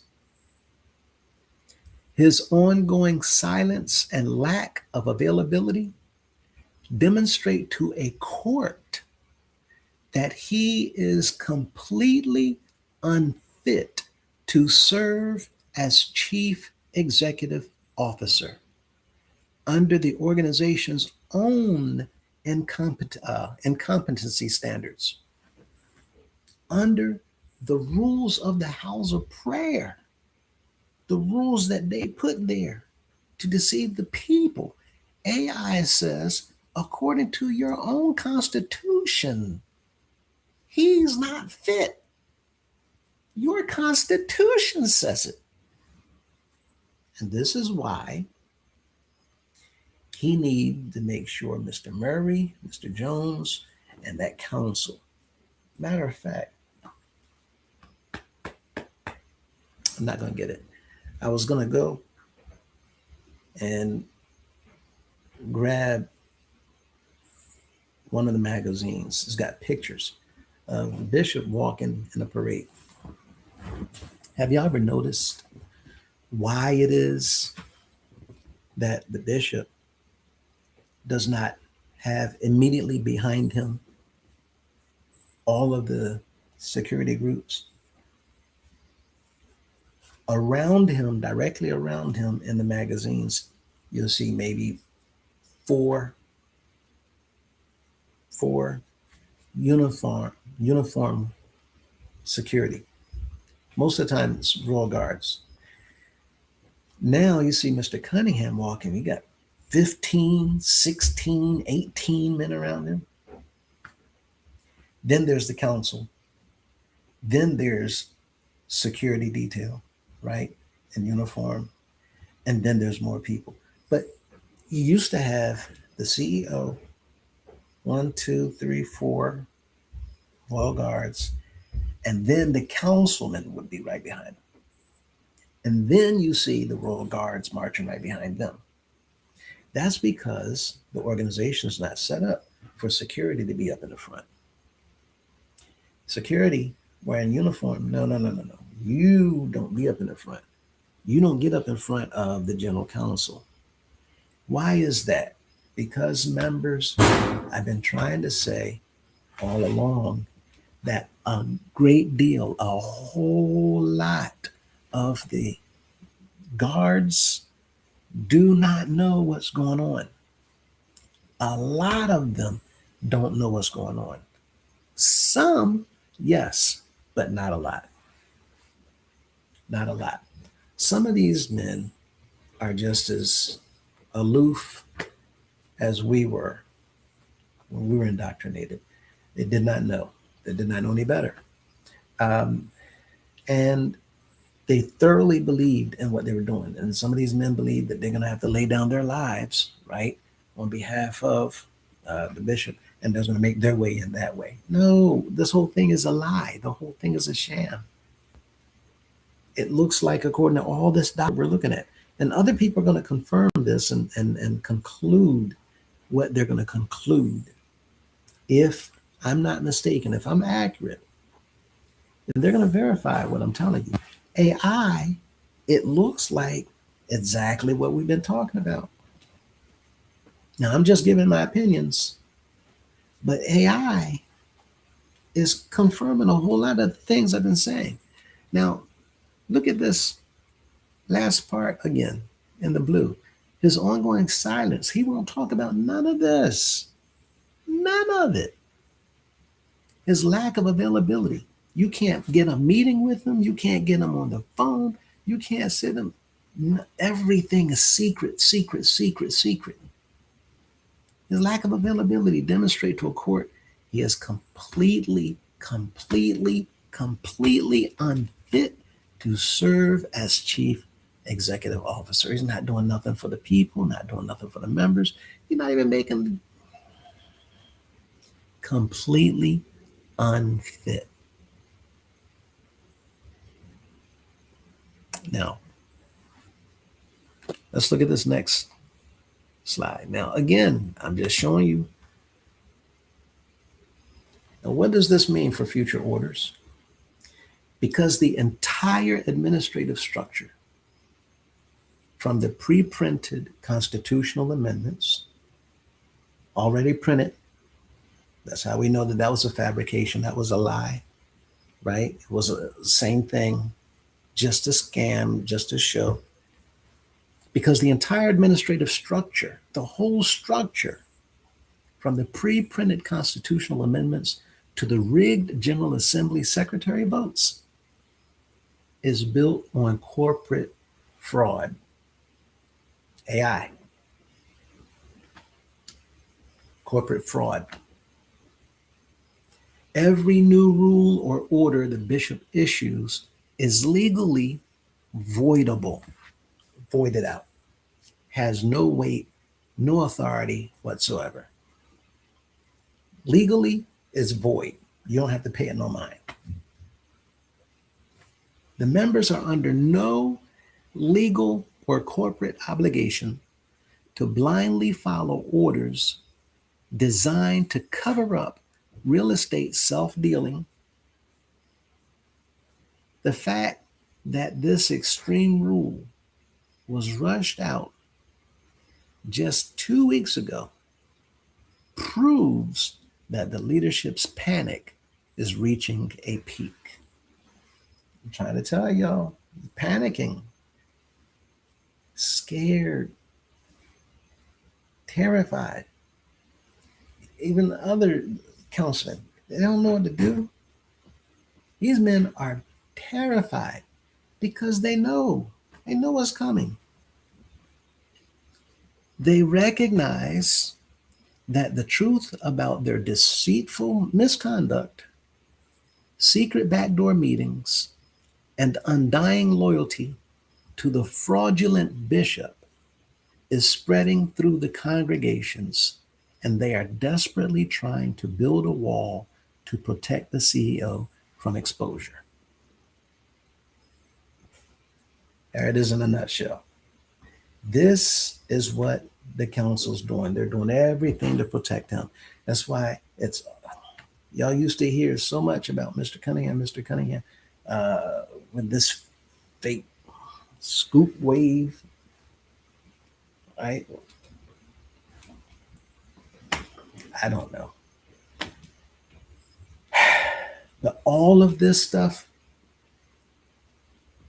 it's just like documentation on Sugar Creek, the parsonage, the mansion there at Sugar Creek. It's not a parsonage. Other properties, Victory, I think is Lane. Where the Are You Aware is telling the members to do all these things. Yet the leaders don't have to do none of these things. And the people get called in and they get scolded. The leaders get called in. They get a pat on the wrist. People people, it's because they've desperately tried to build a wall to protect the CEO from exposure. While they protect him, he protects them. Now, the deception of public banking and regulating authorities. Every time the general counsel presented themselves to outside banks, commercial vendors, or local municipalities as a valid, independent board of directors, they committed fraudulent misrepresentation every time.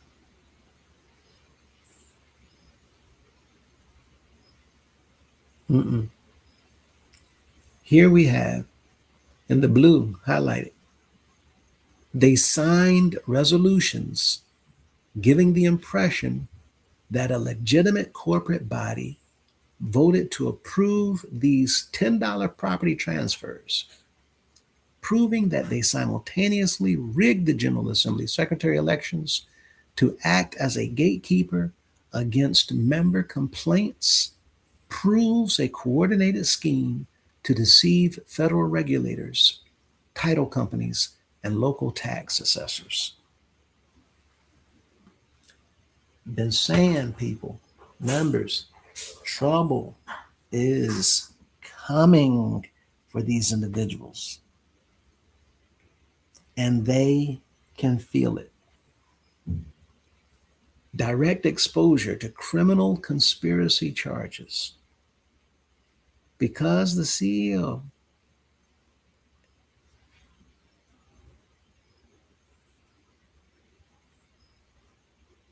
Mm-mm.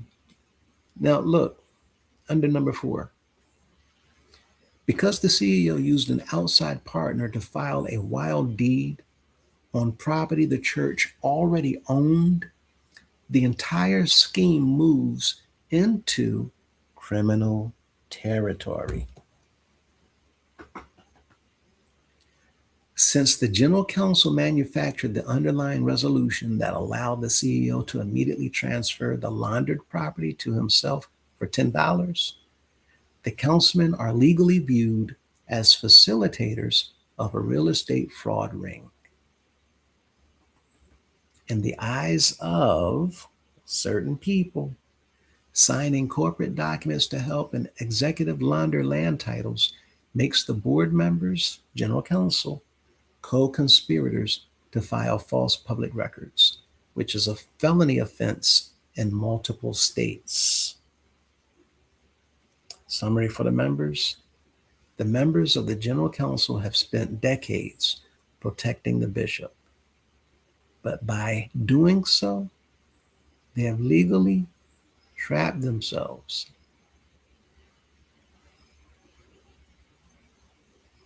They have legally trapped themselves. They have left a massive, decades long paper trail showing that they completely abandoned their fiduciary duties to the several congregations they oversee across the country.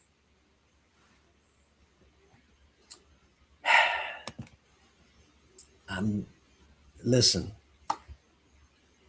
I don't know how many times we told you all step down, step away, come forward, call, email, text, work things out, tell what you know. Okay. This is for the members to understand that that tax exemption that they keep talking about, that we knew nothing about, that they were receiving letters. Listen, these are not even notices anymore. These are full-fledged bills. These are tax bills that Mr. Cunningham been getting at Portal Drive for property after property after property after property after property. House of prayer, house of prayer, house of prayer. You right there in DC. You're paying almost $300,000 a year for 6 and M Street's taxes. If we were wasting money on Not even a portion of that scale. Listen,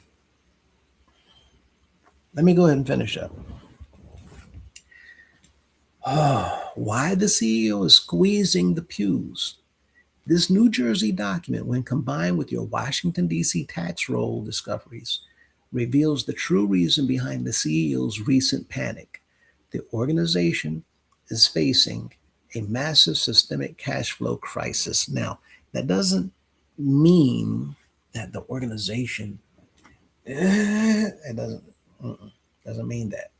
It only means the cash flow that they saw coming in is slowing down. That's the crisis. The crisis for him is that the people are not giving like they used to give. The people are not coming like they used to come. The people are not believing like they used to believe. The people are not contributing like they used to contribute. And the people are not as blind as they used to be. They're waking up. Therefore, that cash flow, cash flow, cash flow. Look at the love marches. Love March used to be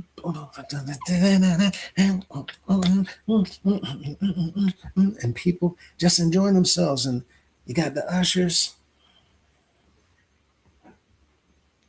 and with the tambourine and band members and the elders. People used to be in that line just showing off, showing out. Now, people know you've been lying, you've been stealing, you've been deceiving, you've been doing all kinds of things according to what that paper looks like. And what we're waiting on is for the authorities to tell us, yes, you are correct. This shows that they have been breaking all kinds of laws. Now, I'm not in a position to say definitively. I'm just simply telling you all and letting you see for yourselves. Now, look at this as we go a little further. Let's calculate the total active tax debts the CEO, Mr. Cunningham, has allowed to default across just the properties you've uncovered. This is just a handful. This is just a handful. This isn't even all the ones that we covered in DC. I didn't even put them all in. 1200 5th Street Northwest, the apartment building, it has an nearly $842,000 tax delinquency. 842,000. 626th Street, S Street, it has a $35,000 active delinquency. 1731 7th Street, it has also a $34,000 tax delinquency. 623 M Street, that's got $11,000 tax delinquency. 4 Wilderness Way, New Jersey, the parsonage, that's got $133,000.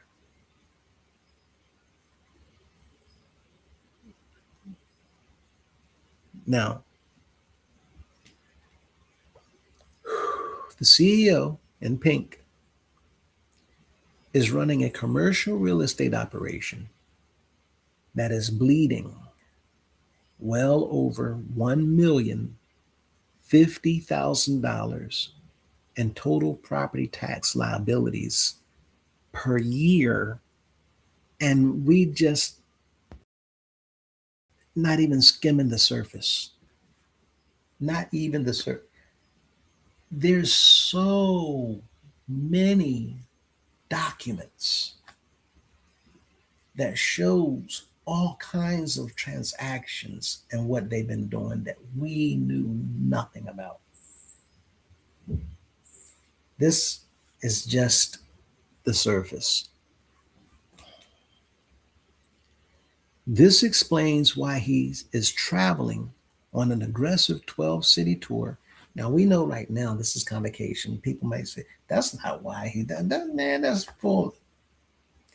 Let's not think about convocation. Let's think about all that other traveling he been doing all this year, all the way up north, all the way down south, all the way back up north, all the way back down south, all the way west coast, all the way back on the east coast, then up north, and then down south, then further south, and then popping all over the place, and then back up north again. Listen, we have never seen a bishop doing all this traveling like Mr. Cunningham and stay on the road.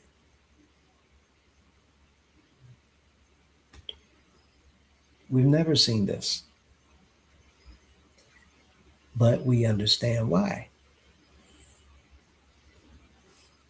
So, with all of that in mind, let's get ready to close this out. This explains why he's traveling on this aggressive 12-city tour, forcing members to give undocumented cash on unlawfully chartered buses. The buses, all those seats, this is unlawful. We don't have licenses for this. And demanding a sudden $10,000 special category contribution for the 100th year convocation season. He has hundreds of millions of dollars locked up in liquid brick and mortar apartment complexes, but he is completely out of liquid cash to pay the tax collectors. If he does not extract enough cash from the pews immediately, the District of Columbia and the state of New Jersey will put their multi-million-dollar buildings up for a public tax foreclosure sale. Now, do I believe that that will happen? No. But is it possible? Yes. The state or the feds, government, the state or the fed government is just like Mr. Clark. And everybody at East Side High knows Mr. Clark don't play. The state and federal government, the government don't play. You don't want to play with the government. Now, when all this comes down to it at the end of the day, the point that we're making is the people been having questions that no one has been answering. The people been having questions that people have been ducking and dodging. How many years have gone by and no one's been answering anything? Okay, well, let's look at this. I asked this question because other people was asking. So put it in here. From a legal perspective, judging by all these transactions that's been carried out by the CEOs of the organization, does it appear that the bishops have been lying to the members about their activity behind their back? Does it appear that the general counsel has been lying also to the members about their involvement with the bishop's unlawful dealings behind the members' backs? And does it appear that Miss Dolores Madison has been lying about her involvement with the unlawful dealings behind the members' backs? And does it look like the organization, for the bulk of these 100 years, has been using the members to provide for a luxuriously wealthy lifestyle for the bishops and their close circles behind the members' backs? Has there been any truth to what the leaders has been telling the members at all when looking at the paperwork that's been filed with local, state, and federal government offices around the country? Yes.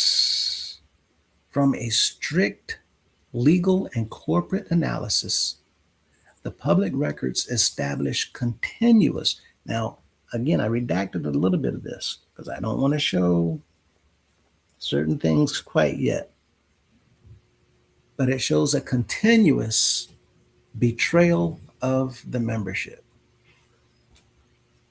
The physical evidence filed across municipal land registries, state tax offices, and federal registries contradicts the narrative given from the pulpit in civil litigation. This pattern is characterized as, and it lists some, and I'm telling y'all it's coming up. And I redacted this because I don't want them to know. I don't want them, I've been wanting them to stop. We don't want them to know, we want them to stop. But if they don't stop, well, then they're going to come into the know. Does it appear the bishops have been lying to the members? Yes. The recorded instruments directly contradict what has been told to the general membership. It looks like, yes, the bishops have been lying. AI. Looking at all of this and hearing the message, we don't need no 4 and 5 man board of trustees telling us when to build, where to build, how to build. They ain't never had no tribunal, 3 or 4 people. No. Too many heads mess things up. We ain't all never had that board. One man. I'm the steward. I make all the decisions. Right? That's what he said. And when you give me the money, you don't get to tell me what to do with it. People sitting up there.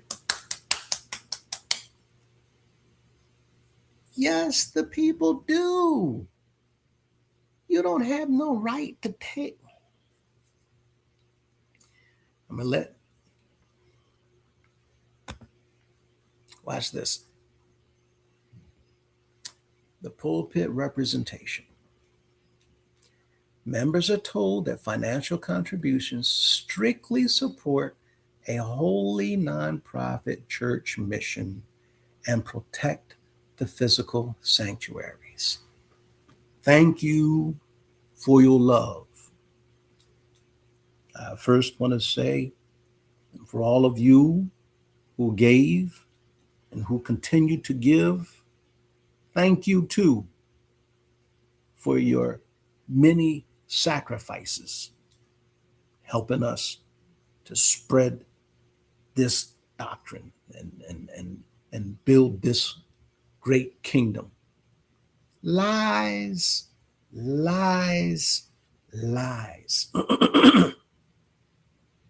This money been going into building, but not his kingdom. Remember that song?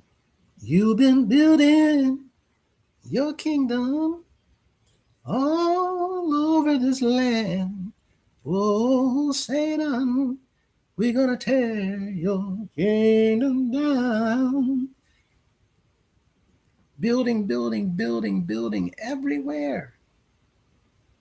Homes, mansions, apartments, condos, shopping and retail centers, plazas, hotels, motels, Holiday Inn. My point, all this stuff, the members have been told, this is for y'all.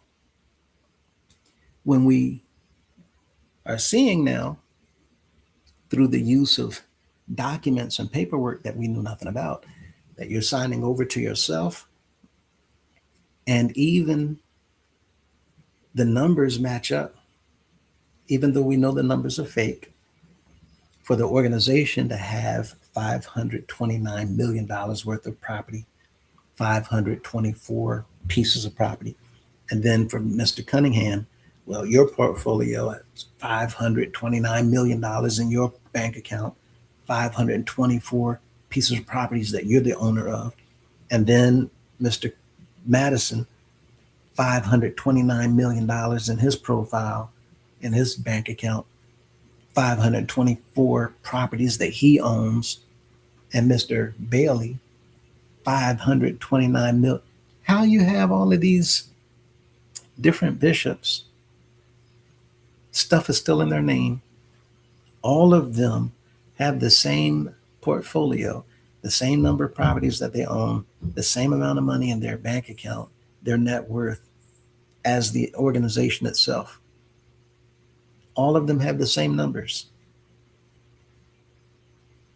What it shows is that they're using the organization as their own personal bank account. And this is why, according to what we're looking at, they keep going around and changing the names on these deeds and titles. And what you can see is it's not always legitimately done, and it has not always been legal. In fact, we got about 2 more slides. While they say that the money is going towards the organization to support a holy cause, the reality is the CEOs executed self-dealing, quit claim deeds, quitting this property, I'm giving it to you. I, as the trustee, I'm taking House of Prayer property and I'm giving it to myself as the trustee and future trustees. They quit claimed it, signing as both the grantor and grantee for $10 to move clean church land into individual sole trustee titles. They left multi-million-dollar land parcels trapped in ghost titles under deceased bishops to bypass local oversight. What does that mean? That means all these bills that's being sent to Portal Drive right now, Mr. Cunningham not putting his name on them because he doesn't want to draw attention to himself through those transactions. So let them stay in Mr. Madison's name or Mr. Bailey's name or whatever, and then I can just rule it and control it from the inside. And if I ever come up to a bump in the road or a hiccup, all I got to do is sign on their behalf. Questions.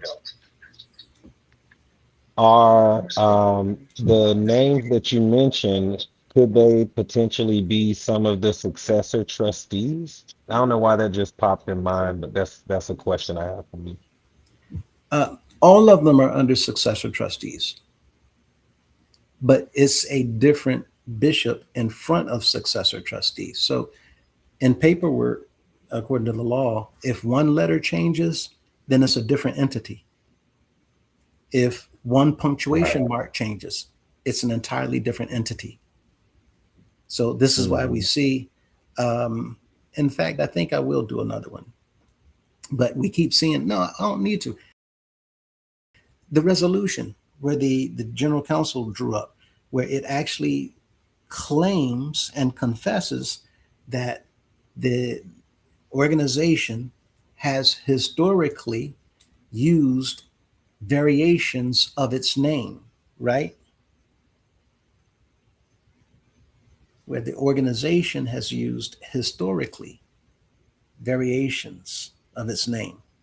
Now, what's the problem legally with that statement?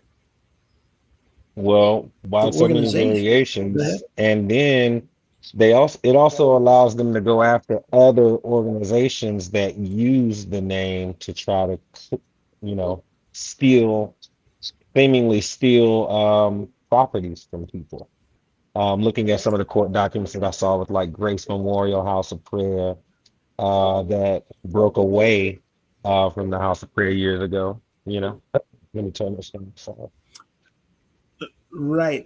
They did take it a step further when they pursued others Mhm. only because pretty much they were being bullies. Right.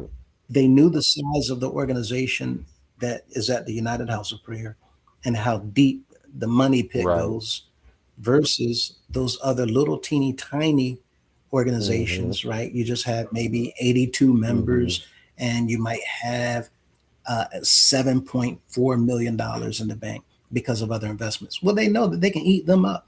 So they go after them so they can try to monopolize that name and say, well, Right. no, you're copying after us. When the reality is, people just didn't know what they're doing in the back end is all illegal. And so, had anyone out there stood up and looked into their business transactions, then they would have easily been able to pry apart the jaws that had bitten onto them Mm-hmm. to try to tell them to let go of a name. Well, Um, Grace Memorial in Philly, from what I read up on them, they would sit signs out sometimes when the House of Prayer would have services, stating that Grace was their founder, and their church name is Grace Memorial or True Grace House of Prayer, I think it is, or something like that. But True Grace True Grace, Memorial. yeah, that one. Yeah.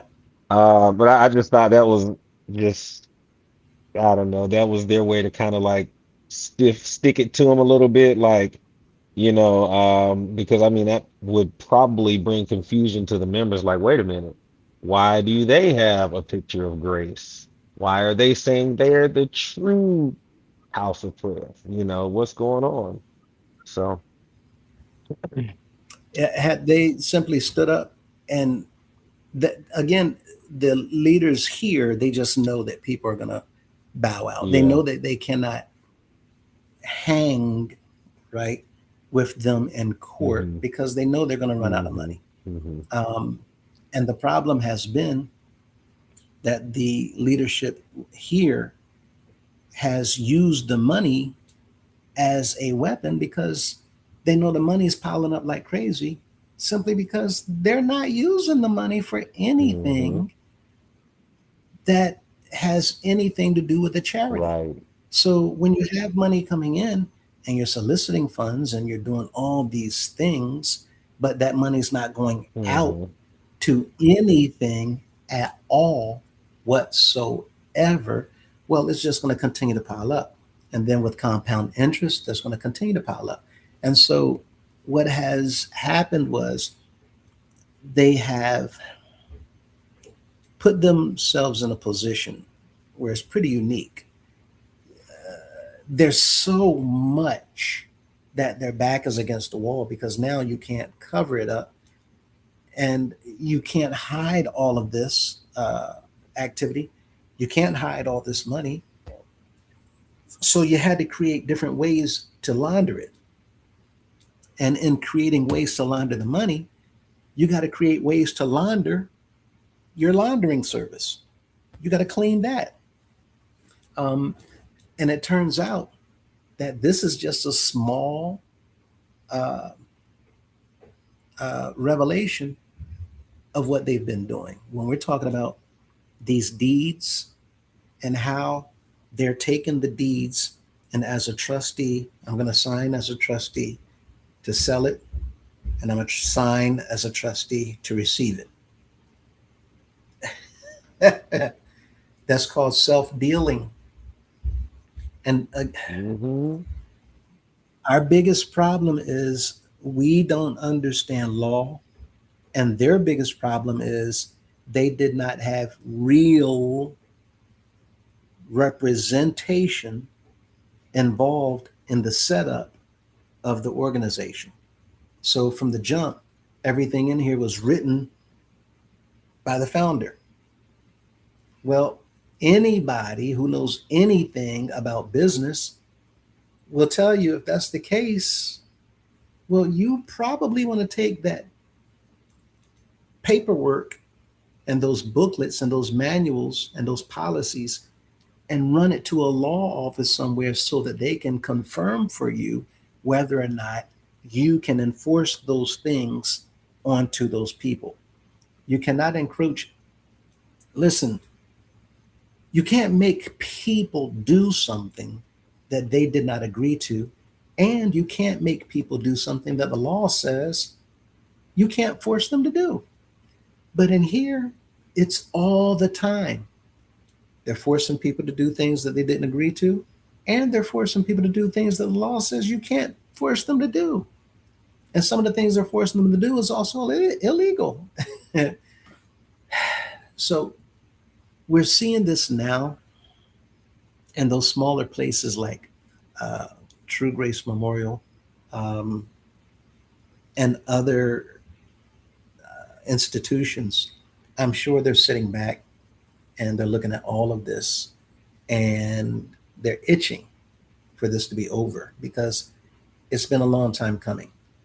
And for individuals who think that nothing's happening, again, you can't say that anymore. Oh All you yeah, have to do is just look that's at the word on the street, Brother Lewis, is you're just pulling our string and stringing us along, apparently. after, again, these last few videos, uh, anybody can say it, Hmm. but while they're saying it, they don't even believe it themselves. Right. A person cannot look at this and truthfully say, "Oh, they're not gonna. This is nothing. This is nothing." No, that's why some of the members are hurting because they can see that what they've devoted themselves to and what they've given their lives to in all these years, it's buckling at its foundation and it cannot stand. And the council, you can just look at them, the leaders, you can look. And for this, convocation is in Philadelphia this week. What do you think the people in Philadelphia are going to think? How are they going to feel when their pride and joy in Cherry Hill, when they hear and find out that Cherry Hill was, wait a minute, you manipulated paperwork to give yourself this mansion paid for by the organization, and you had a scam tied within that paperwork to have it built for free and to have it given to you for free. So even though he's no longer here, is still in his name because Miss Madison, she's reaping the rewards and the benefits of anything that's in her husband's name. Now, Mr. Cunningham is aware of it, which is why, because he's told what to do. This man has taken orders. And if it was legitimate, you wouldn't need to be going around to do any of this illegal activity in the first place, according to what it looks like that the law says you can't do this, they can't do this, but this is exactly what it looks like you're doing. And then everything would be transparent. But why isn't there anything out in the open? Why are there no questions being answered? Why is this hush hush all over the organization? Why is it that nobody can talk about the videos? Why are you telling people stay off of YouTube? Why are you having the council fine people for being on social media? All those things address in the minds of the people their curiosity that says you are completely terrified because never before has the members of the organization seen anything like this.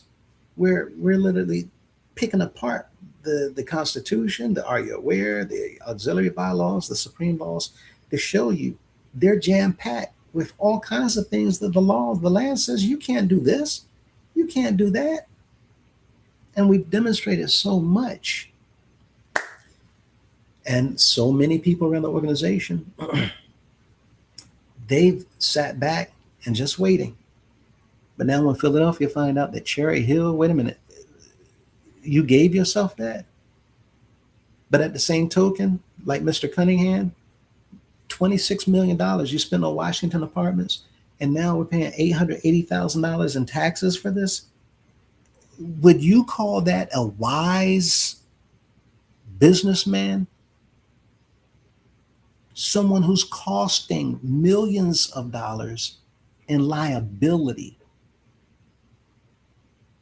to the organization of which you claim you're making decisions for the best interest of the members and the organization.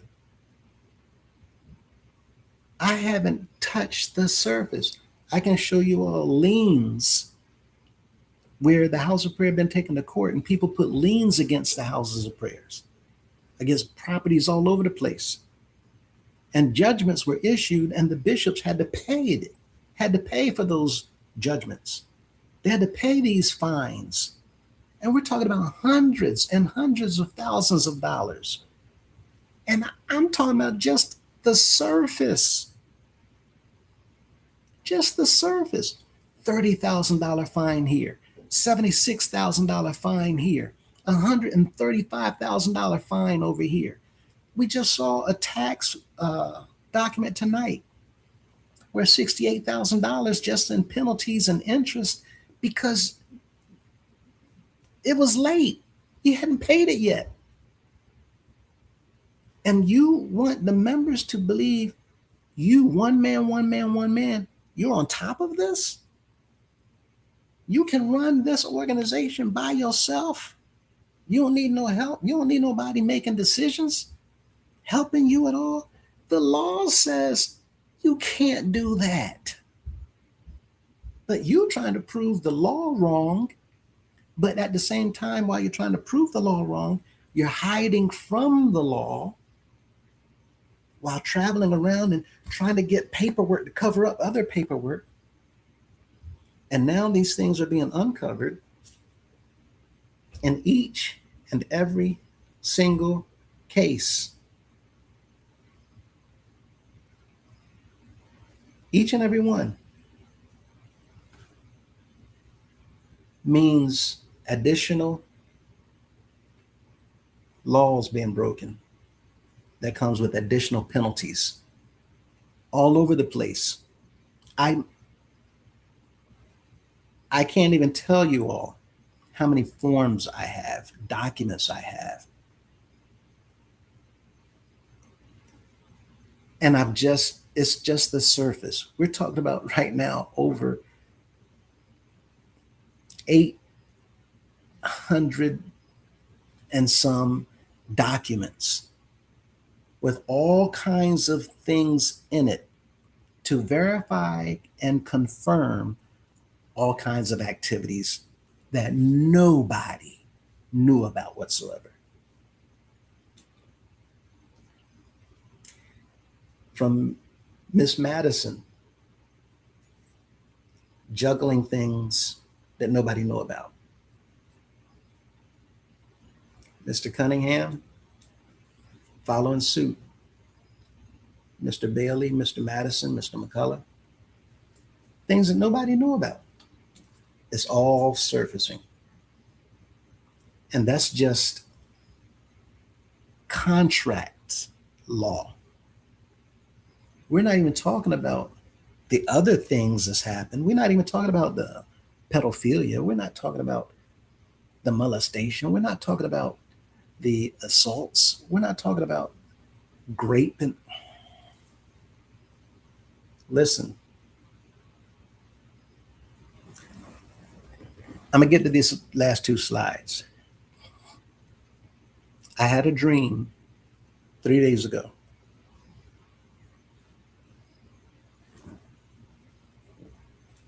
Members, get excited. Get excited. Get excited. Been saying over and over and over again. Not excited that people are going to be going through whatever. No. Get excited because all this weight, this weight is slowly being lifted. Anyway, I'm not going to go into the details because I'm not trying to, but my point is to answer your question. These things have consequences. And what they were doing to these other small institutions out here, just being bullies, they didn't have to do that.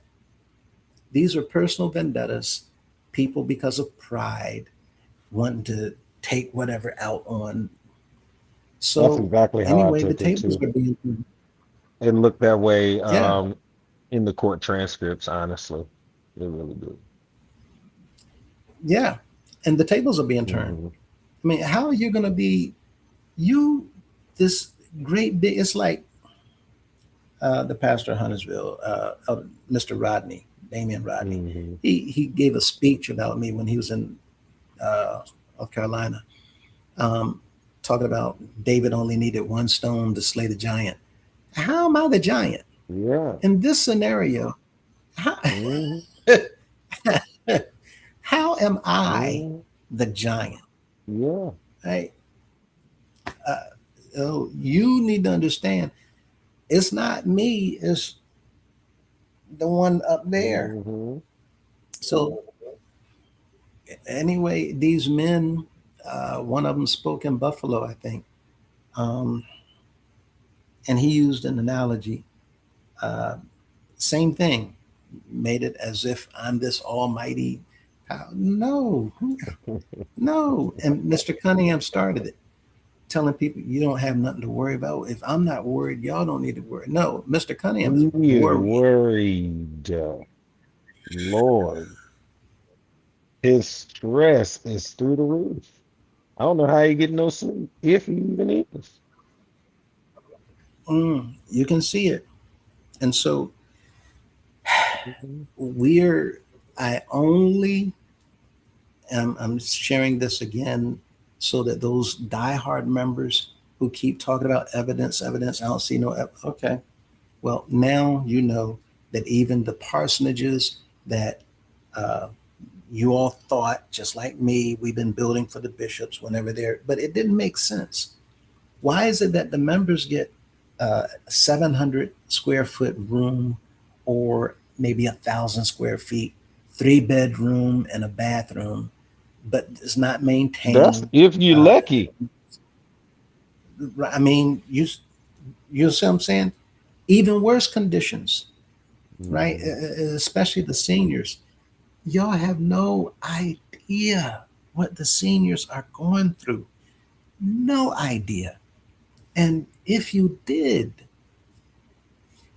but you have these 10,000, 15,000, 18,000 square foot homes that sit there year in and year out, with the exception of maybe 2 to 3 weeks while you're there, and you're ready to put people out if they're not paying $382 after they've paid all kinds of money in the house of prayer. I'm I'm grateful for you all to be able to see this, to see what's been going on behind all of our backs. This isn't me telling y'all. This is me revealing what I found. Golden Boy, Miss Mintz, the others on the Reform Committee, um, when we were coming together and talking in meetings about, wait a minute, what the Constitution says and what this says and what this says and what this didn't, things didn't add up. So here we are, and you're now seeing the actual documents with the bishop's signatures and the councilman's signatures and your different men who were senior ministers' signatures, judges on the council signatures, General Assembly secretary signatures, Assistant General Assembly secretary signatures, executive staff signatures as notary publics, as witnesses, third party witnesses, as individuals. I mean, all these people watching the properties of the organization being siphoned from the organization into my backpack. And I call it mine just because I have the words written on the backpack, Mhm. sole trustee. Mm-mm. In fact, that's coming up in that next, I think the next slide. But look at this, look at this under reality. CEO's executed self-dealing quitclaim deeds, signing as both grantor and grantee for $10 to move clean church land into individual sole trustee titles. They left multi-million dollar land parcels trapped in ghost titles under deceased bishops to bypass local oversight so that nobody would catch them in this. And they quietly built a commercial residential empire that defaulted on over $1 million in municipal taxes, placing properties at risk of tax auctions. And that's annually. Now, the question, does it appear that the general counsel has been lying about their involvement? Here's AI again saying yes. The general counsel's defense that they are an independent, holy body exercising spiritual justice is contradicted by their own corporate filings. Your own documents, your own general counsel's resolution, that contradicts you saying that we're here for the people. They present themselves by representation. They present themselves as a neutral court and protective governing board, meaning they come across with the members of the House of Prayer. We're here to protect the organization. We're here to protect the people. We're here to protect and take care of our legacy. We're here for the lies, the lies. Their job is to protect the money coming in and the bishop. Look at this pink highlighted portion. Article 1, Section A.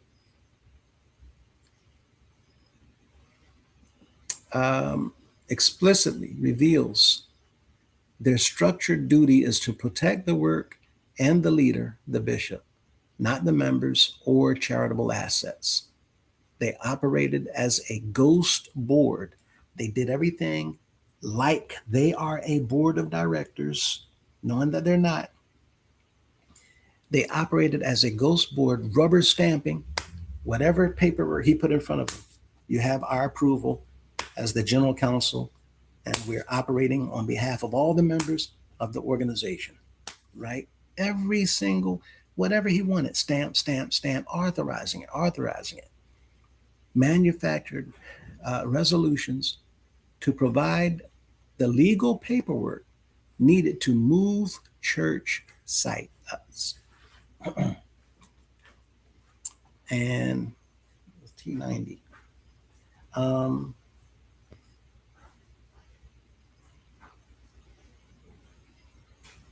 See.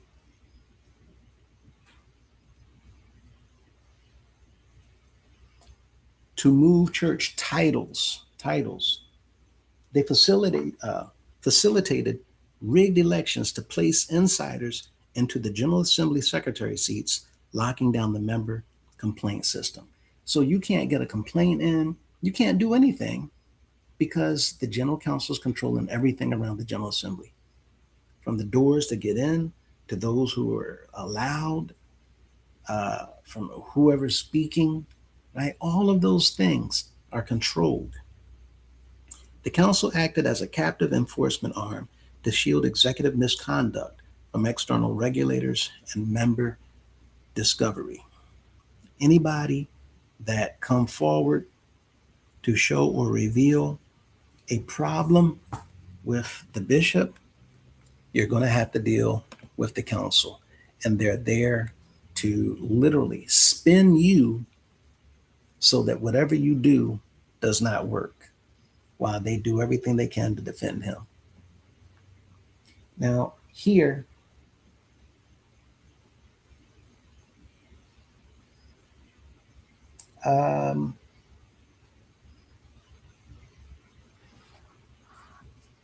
does it appear that Miss Madison has been involved in concealing real estate dealings? Yes. The historical land records and modern corporate filings directly link her family lineage, that means her and Mr. Madison, to private asset isolation. That all property belongs solely to the church, the representation, this is how they spin it, All the property belongs solely to the church and is used for holy purposes. All this belongs to you all. All of it is yours. This is all yours. Yours. That's why they keep coming out with the truth and facts, which is nothing but lies and more lies. The truth and facts. You have individuals that doctor up the people's testimony in the magazines, Race, McCullough, Madison, Bailey, now Cunningham magazines. People not saying, I'm grateful because I see him. These are people doctoring their testimonies up. And then they selling that to make money off of. The music, the DVDs, the CDs, the t-shirts, the socks, book bags to make money off of the people. And they say that this is all yours, it's yours. But in the next breath, he's saying, my, my, my. Look at the reality. 506 O Street Northwest. The public architectural filings explicitly identify Elizabeth Dolores Madison as the private owner and client for a luxury townhouse billed directly to church headquarters. This is her property. So why is Mr. Cunningham allowing the house of prayer to pay her taxes? Now, that's just one. But how many other properties does she own that's being funneled through the house of prayer for the members to pay the taxes on? Sheesh. The My goodness. all over the place. Now, they're talking about 524 properties. How many of them are being taxed? We just, again, it's so much, right? $880,000 a year. And now we got to pay $68,000 more just because Mr. Cunningham missed a due date. Wow. How many other due dates has he missed? How many thousands and hundreds of thousands of dollars has he cost the organization? But yet, tomorrow's Friday. He's going to sit behind a desk with a mallet in his hand, sitting there asking you to call him your honor supreme.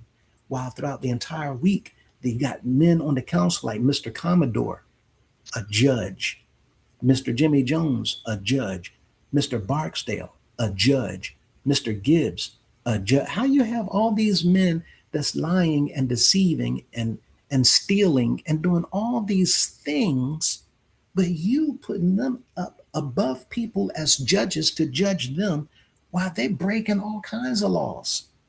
If you went to jail, you can't even serve on jury duty, let alone be a judge. Yeah. And all these other men down here, governing attorneys, they want to question you about things you've done, but they got all kinds of dirt everywhere, not even in the closet. It's Well, dripping out their I got a pocket. question for you. Yep. Um, and a question for the members and the viewers as well. We shared a while back the document where it showed that Rodriguez Murray is the owner of the trademark, the name of the organization, right? You know they changed that, right? I was about to say that trademark, the ownership should be running out right about now. So is it someone else now, Oh or is no, it still him? they updated it. They Oh, went back into the system hmm and they changed that document. You will okay. not see it anymore. Yeah. Instead of him, it now reflects the organization is the owner of the trademark. Uh-huh. Now that's how it's supposed to So, be anyway. The organization is supposed to own everything. but isn't it interesting that they only did that after we made it public to the members? Exactly. That is very. Now, I did mention recently in the last few weeks or so that well, sometime in June or July, I mentioned that sometime around August, um, that there may be a change, and I told the members to watch out for that and see if they change it since we've been making it a conversation for the members. So that's very telling and very interesting. Oh yeah, they're going to go back and try to change as much as they can and fix as much as they can Hmm. and cover as much as they can. But the Yeah. problem with doing that, It shows that you know you were wrong because we've already made it public that it was another individual. So why the sudden change? And why do it while all of this information is coming out? right, Why? right, uh, you when people begin to panic, they make all kinds of movements, and Hmm. what we've been seeing is just that movements. Um, and now my question is, what kind of movement are they going to try to do to cover any of this? You can't cover this up. You Hmm. cannot cover this. And for the members to see, you're talking about right now just on a handful of properties. I think it's seven, eight, nine properties, or maybe eight properties tonight. Um, we're looking at over $1 million worth of taxes. And some of these are house of prayer properties. Um, not even over 1 million, but nearly going on $2 million worth of taxes per year, per year, just off of eight properties per year, nearly You $2 know, million worth of taxes. we selected a separate five or six, and I think we came up with about 1 million, just under. Yeah. Well, when you So throw it's in crazy. the 1200 Fifth Street by itself, that's 900 Hmm. grand right there. Right. 100 Hmm. shy.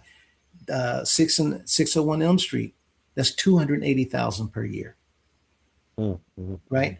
So just those two properties alone, just those two alone, you're looking at 1.2 million just about every Wow. year. Just those two properties in Hmm. taxes, Right. right? And the members are okay with this. Nobody in their right mind in the business world will have these individuals running their business. Hmm. Nobody. No. Nobody. Is so much waste. It's Hmm. it's Fraud, insane. waste, fraud, waste, and abuse. Oh gosh, it is insane. So again, um, as the members are looking at this, we're only now showing that yes, this says that the bishop has been lying to the members. This says that the Hmm. general council has been lying to the members. This says that Miss Dolores Madison has been a part of and also covering and lying to the members. And all these Hmm. properties that she is directly linked to, who's benefiting from Cherry Hill Hmm. if it's in Mr. Madison's name? Who's benefiting from Logan Hmm. Circle if it's in Mr. Madison's name? 601 Elm Street is in Mr. Madison's name. Even the Hmm. Bailey Village in Greensboro, Wow. Bailey's Village, Bailey Village apartments, that's in Mr. Madison's name. And Mm-mm-mm. not even to mention the House of Prayer in New York, how much they're paying in taxes. It is ridiculous. Listen, Wow. the people have no The clue. the crazy part about it is the members are confused about one thing. They say, "Oh, well, the reason why we pay taxes is because we have a portion of the building where we do business. We have a functioning kitchen." But But no, we're looking at, which is why I listed other houses of prayers Mhm. that don't have that, Right, right? I In got you. this video, you have houses Hmm. of prayers being taxed, right? Even matter of fact, let's go back to the parsonages, right? Hmm. Why is the parsonage taxed at its maximum amount, $133,000 for Cherry Hill per year, right? The members of Philadelphia, they can't, there's nothing they can say to defend that action. You Mhm. only can look at Mr. Cunningham and say, what in the world is going on? Him and Miss Madison. What in the world? What is going on here? Now, you telling me almost 20 years ago, that's nearly what, $4 million in taxes just for Cherry Hill? Mhm. That's still in his name. My point is, all of these things have questions that if it were other people, how many people would be putting up with this stuff? But Right. only, right? But only because people have been indoctrinated to believe in the man. What we're showing you is these men are crooks, Mhm. period. They're lawbreakers, they're manipulators, they're deceivers, according to what we're looking at in black and white. And I didn't sign their names on this paper. We didn't make this up. We didn't have some computer program doctor this stuff up. And we're not time travelers. Oh, and it's been this way, right? So look at the that blue highlighted portion. Corporate infrastructure and tax exempt resources were systematically diverted to provide private inurement and personal real estate holdings for executive family circles. That includes Miss Madison. No nonprofit is to exist where one person benefits. It doesn't matter whether it's Mr. Cunningham, Mr. Madison, Mr. Bailey, Mr. McCullough, Mr. Grace. Same thing with Miss Madison. You didn't see uh, Mrs. McCullough. She didn't have her hand in the organization like this. So why do we see Miss Madison's hand in the organization like this? You didn't see Mrs. McCullough sitting on the board of directors of the McCullough Scholarship College Fund, Nope. and that was her husband. So why is Miss Madison sitting on there as an honoree uh, advisor on the McCullough Scholarship College Fund? Why is her hand in all of these different things revolving around monetary contributions? See, what we're looking at is complete exposure of lies. Look at this pink highlighted portion. Has the organization functioned as an extraction system for a wealthy lifestyle? AI said yes. That's what it's looking like. The comparison between member sacrifice and leadership asset accumulation demonstrates an extraction model rather than a standard nonprofit charity. Extraction means we're extracting money from you, but we're not giving anything to you. To give is what makes a charity, to take is what makes something else.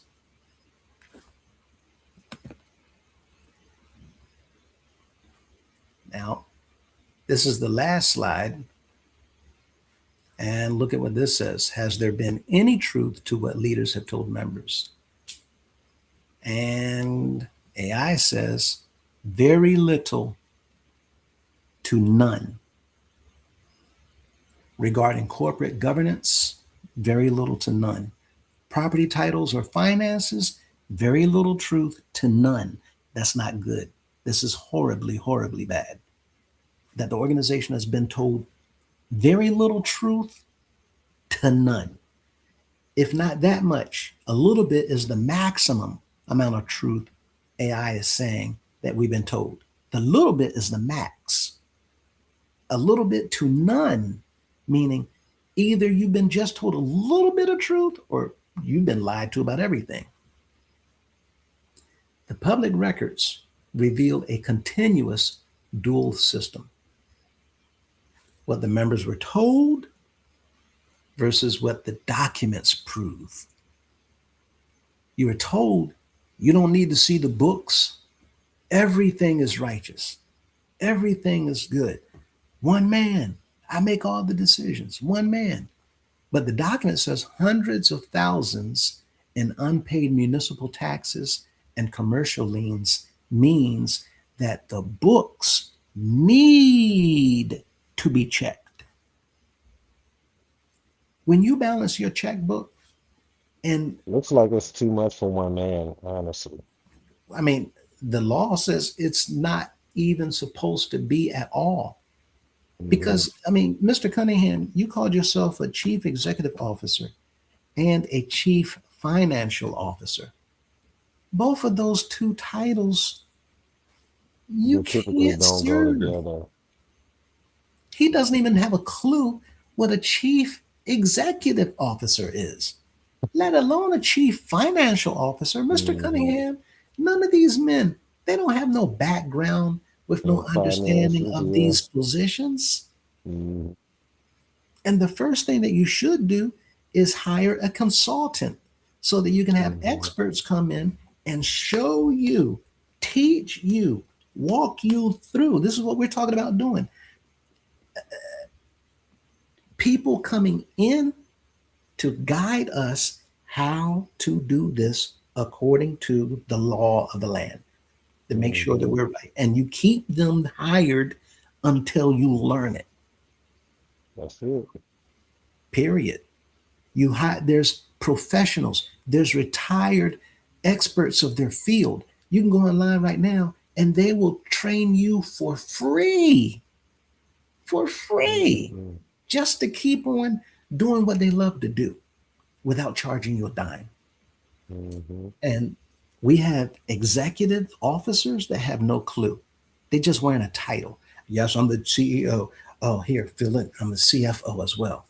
I'm a CFO. Don't even know the responsibilities and obligations of it. All the properties belong to the church and the members. That's what's being said. But what the documents show is properties are being transferred to individual sole trustee titles and private LLCs for $10. So how can the properties belong to the people in the organization?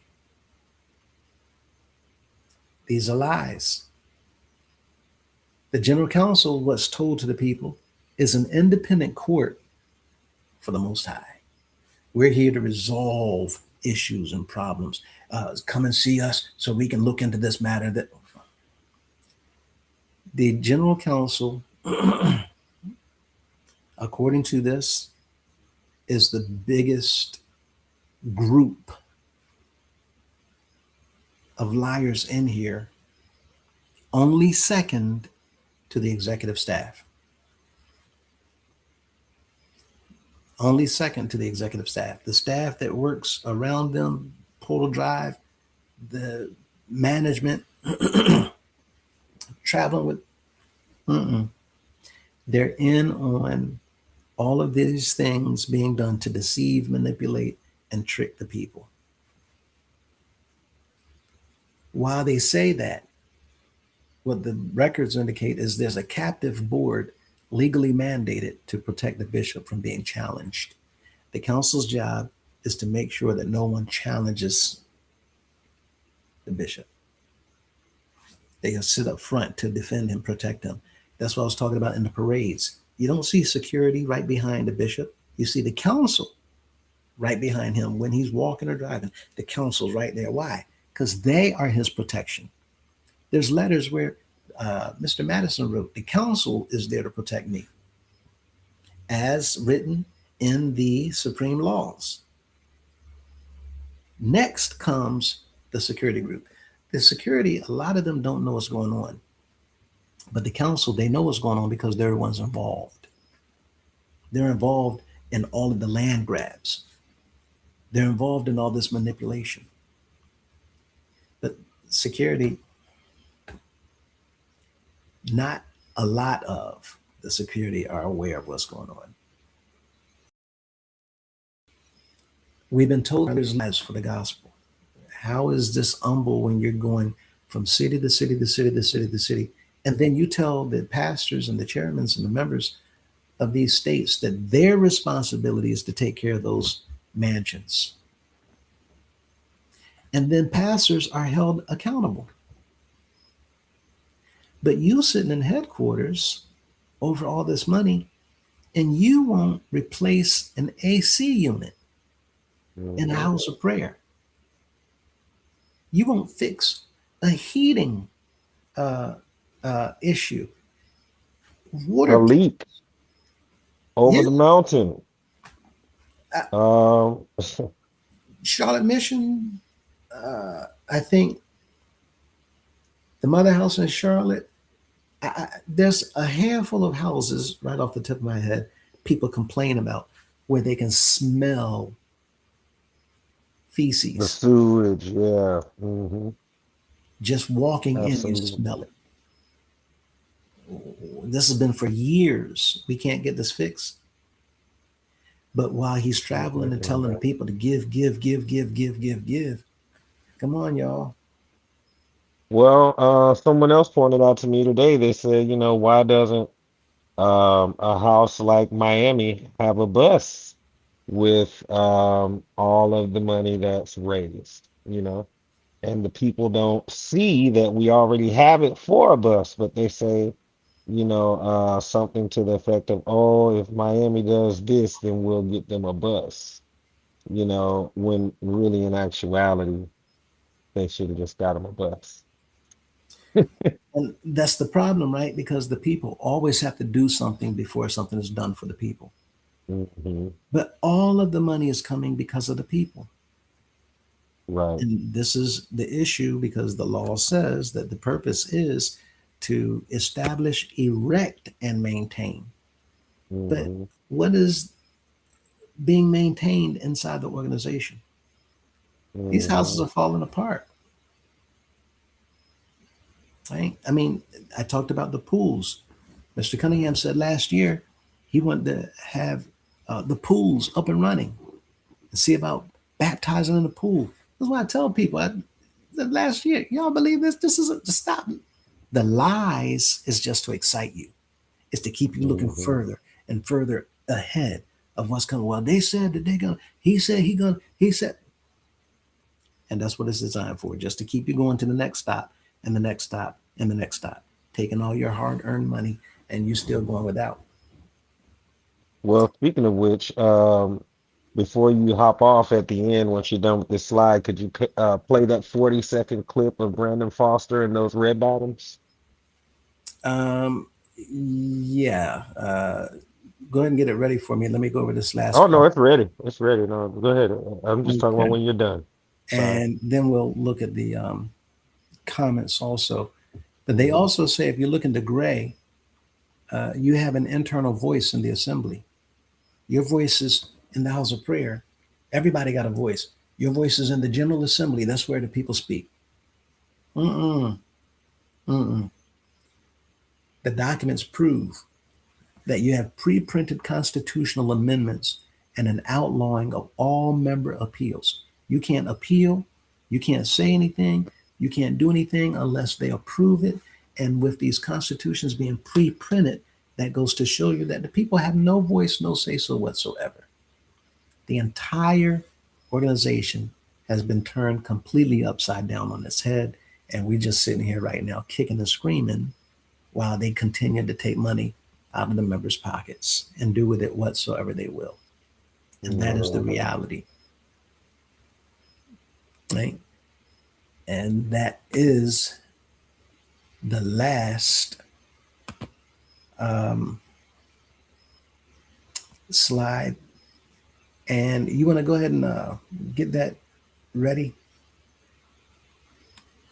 And Yep, just let me know when you want me to play it. It's ready.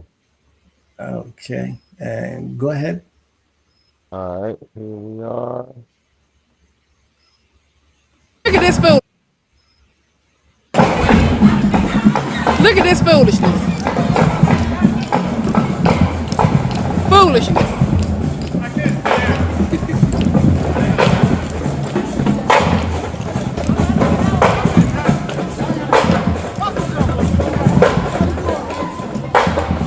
Who gonna carry you back? Who gonna carry you back?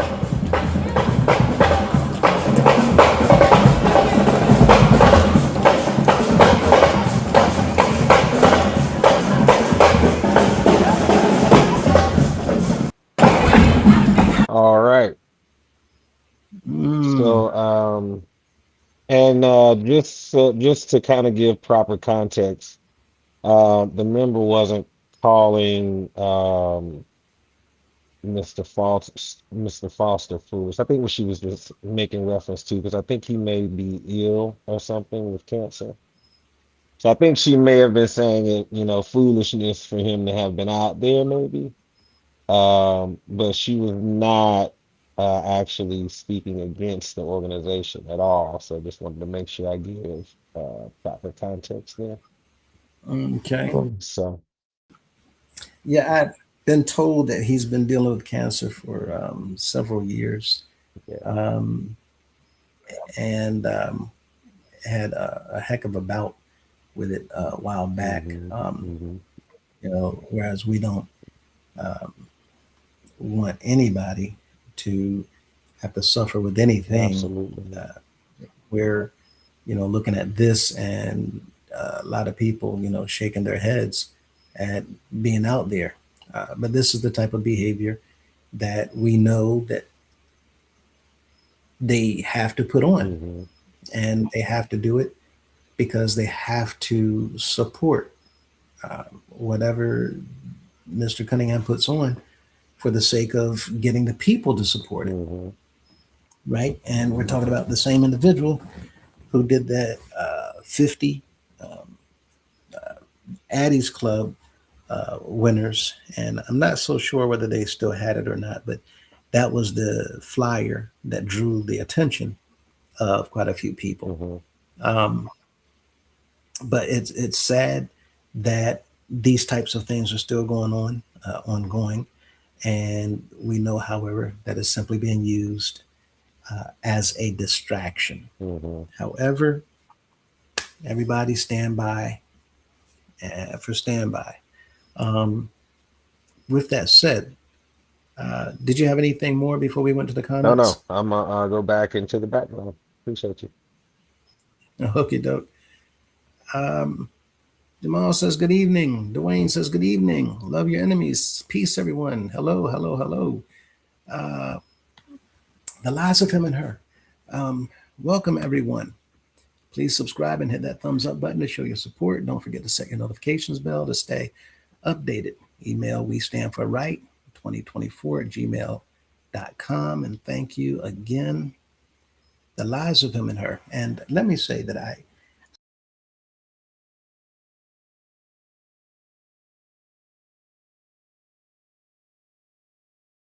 want to be able to come on.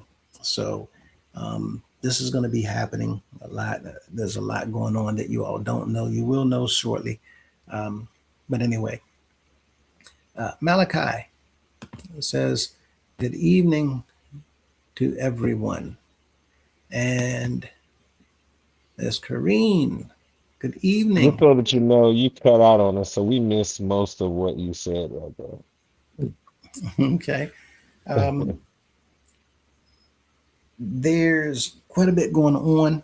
I know that I did not put up notifications that I was going to be coming on. I didn't know when I was going to be coming on. There's a whole lot taking place. Rather than getting into that now, you all will find out about it soon enough. Excuse me. And this might happen maybe again where you don't hear anything and then all of a sudden popping up a video. But that said, just wanted you to know why popped up this late into the evening. And thank you for letting me know that. B. Mevdeman says, good evening, everyone. And love your enemies. Everyone, hello. Um, Eliza of him and her grantor, the seller, current owner, transferring the property, right? Grantee, the person or entity receiving the property. Precisely. Thank you again for that. Cynthia says collateral for something. Um, but in this regard, this would not be collateral because you need collateral for a loan. But this is actually an exchange where I'm exchanging this for, and that transaction was $1. $1. Now we know more about that case. I didn't want to get into too many details, but there's a whole lot revolving around that property at Cherry Hill. But just to know, in other words, the Madisons received this nearly $4 million property for $1. And it was built by the organization, paid for through a wrap contract. Anyway, the end concluded with me having this property in my trust, not in the organization's, but in mine, where I can, at a stroke of a pen, do what I want. And the purpose of doing that is so that nobody else has their eyes in your business. And this is why you all used to hear, whether it's Mr. Grace or others, y'all stop minding my business. That's not good. And same thing with Mr. Cunningham. He's not looking at this as saving anybody's souls. He's looking at this as his business. Cynthia says, peace for something at the most and on behalf of the cheap. It's itemized in detail somewhere. God is in the accountability. Yes, absolutely. 100%. Our Father knows what he's doing. He sees all these things and is coming up again. We're going to ask you guys to not express any language when you're sharing your comments on the channel. The lives of him and her. Cherry Hills Parsonage was sold to Mr. Madison for $1, assessed as commercial, not tax exempt, reportedly costing members $3.9 million in taxes over 10 years. This is 100% correct. Now we're looking at nearly 8 million. You're talking about 7.8 million in 20 years. And this is 29 years ago, right? So nearly 11.6 million in 29, going on 30 years. People, I'm telling you all, this is a huge deal. Just talking about the numbers is one thing, but sitting down and writing it out. Now, keep in mind, you've seen pastors getting embarrassed and humiliated on the floor for an $18 check, which was not their fault. $18. We got bishops that's being penalized, costing the organization millions of dollars in fines and not telling nobody about the organization paying taxes on this property. But they got us believing that we have this tax exemption on everything. Don't you put our tax exemption the whole time lying. Members, be Mevdeman. And my today, mercy, Father. Yeah, it's a lot. But the good news is that it's coming out. And we're looking to deal with all of this, clean all this stuff up, and fix it. Okay, so yes, there's some things coming. And don't let this bother you. Don't let this bother you. As Corinne says, it's looking like we have already lost our tax exempt status. Yes, in some locations, remember, this is not the organization. If it was the organization, then nothing in here would be exempt. But the fact that there are still exemptions showing up around, scattered around the organization, that means we still, as an organization, have the exemption. But yes, the exemption has been removed from specific locations. But still, the members didn't know that. That was kept from us. That means something that came from the top. These leaders, the decision making from these bishops have cost the organization tax exempt status in various locations. Since they're the one man making all the decisions, they have to own the fact that their decisions has cost this organization tons of money. And we just scratching the surface, right? Old boy says peace chat. And as Corinne, it's fair to say that they are starting with one property at a time and stripping tax exempt status from us. Well, we can't really say that because we have not looked at the dates to see when they started, right? Removing the exemptions.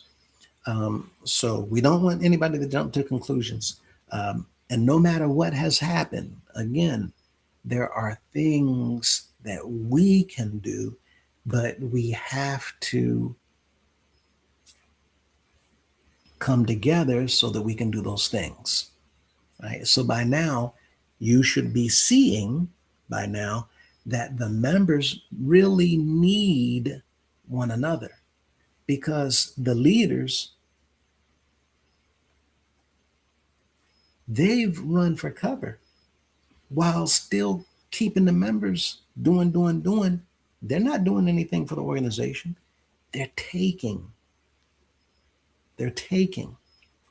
And the paperwork looks like that's exactly what it's saying.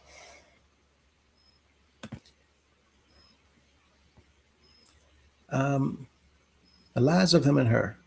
Members, we have passionately failed ourselves by remaining silent.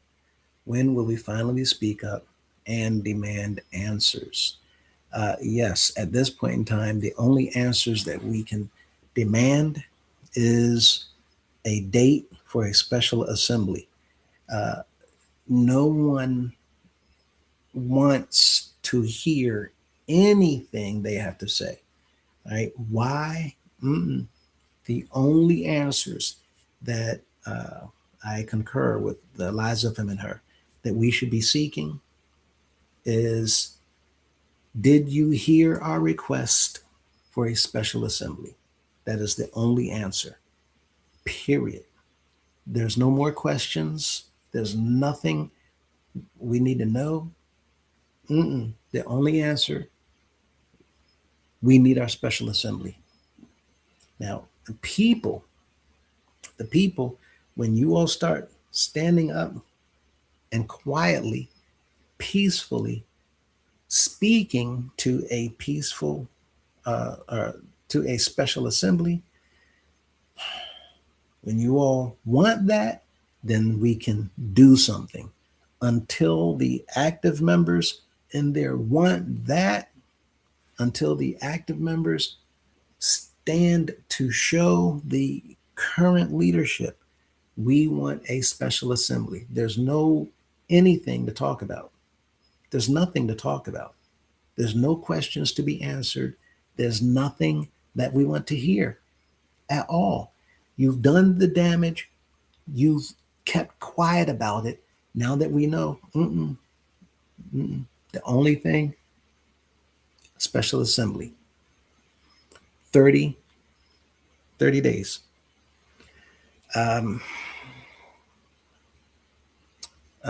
Golden Boy says, ooh, Lordy. Miss Corrine says, that's what your G-Class money is going towards. That's why they don't have or not using money to help the members. Well, yeah, we see where a lot of money is being spent, But the problem is we don't see where all of it's being spent. And that's because it's all not being spent. There's a lot of money sitting up, stacked up. But again, we'll deal with all those issues when we get there. Um, and Harold, yes, sir. Somebody going to jail.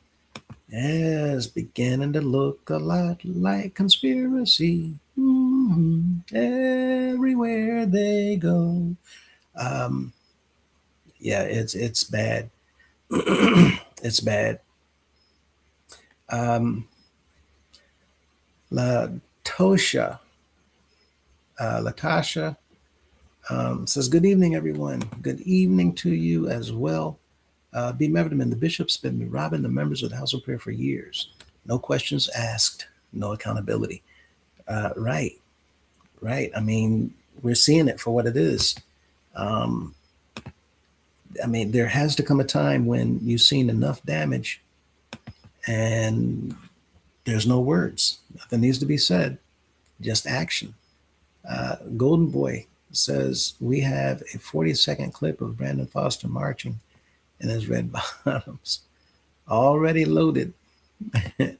And that goes to speak to the money, right? That's wasted by these people who's in those inner circles. Um, Let me know if you, me tell you, okay. And we just saw that. And it's sad that he's out there in the street while people are suffering, going through whatever.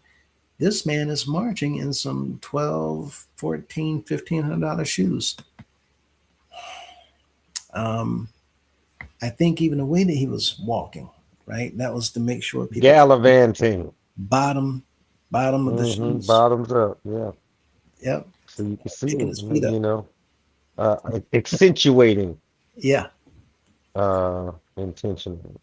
If y'all ever see me with some red bottom shoes on, I want you to know right now, it's either because somebody gave them to me, or it's because I spray painted something and then stepped in it in those shoes.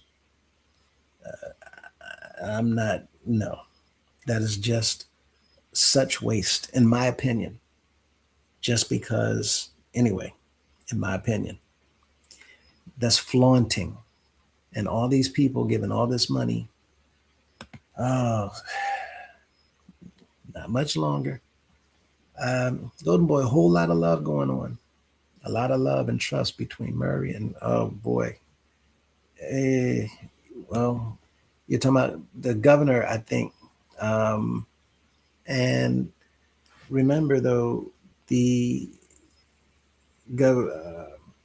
power of attorney is Brandon. A witness was Miss Gina Smith and Mr. Murray, right? So you got your picks around Mr. Elliott. He's always up there. Yeah, and I wasn't trying to be suggestive in that either. I mean, like you really love and trust these individuals. You know what I'm saying? Like you trust them almost with your life. You know what I mean? Yeah. To be doing some of these things. So, And that's what the people need to see. That there's certain people that's around the leaders. Y'all think that they have their ear. No, they're inside the know. They don't have their ear. They're working with them. They know what's going on. How do you think Brandon gets a report of second house in the organization? And I told y'all before, it's just lies. Who knows? That man could have had $714 total. But he's number 2. And it's nothing to do because who's going to check behind the bishop of the House of Prayer to make sure that what he says is what's on that piece of paper? And even what's on the paper, how do you know that it's a result of what's been documented, of the money that has come in? I mean, you have to know after looking at all this, there's fraud all over the place in this organization. There's lies and deception everywhere. So the best thing to do, not to even be involved, it's competition. Why would I compete knowing that you are cheating? There is no accountability for anything, let alone how much money people are giving in a contest. And a contest for what? To give you money so that you can blow it on paying for taxes that we didn't know anything about, or all this other fraudulent stuff. Then no, people. That's why I said, you want to waste your money, keep on giving, keep on doing. You want to stop, then sit back and wait for us or outside or both of us to fix this mess. This is a mess. Um, we have Eliza and her. Mr. Murray appears to be the official gatekeeper for Mr. Cunningham. Members ask questions and demand transparency and accountability. Yeah.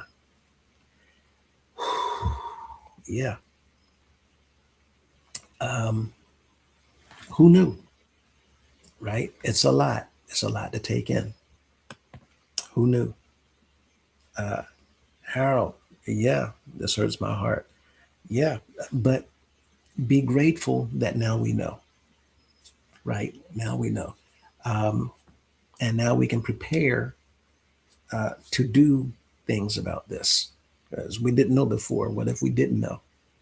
What if this whole thing was still going on? So, yeah. Hello, time wasted. Hello. Absolutely.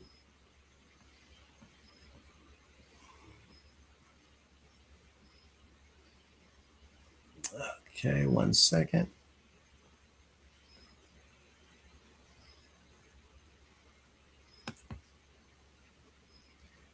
Miss Corrine says the sad thing is people going to line up to be in that special category that means nothing. Yeah, but remember, everybody's not watching the videos. And also remember, um, we're grateful because the numbers of those who's coming into the knowledge is still growing. People who are stopped, pausing, no longer attending, no longer contributing, that number is still growing. The problem of us doing this on videos, we don't get to see the people who's not attending, who's not giving, who's not doing all those things anymore. Yeah, you see people traveling, but I tell people all the time to ignore what y'all see at these events because you only see that because you can't see, none of us can see the people who's not. So the numbers are growing of people who are no longer doing, while the people who are still doing what they're doing is steadily shrinking. And you may have people still participating in the travel, but a lot of the people participating in the travel are not participating in everything else. And remember, like I said, even if 1 million people are behind him, none of that matters. None of it matters because this is winding up. This is winding up. And remember them marching in red bottom shoes.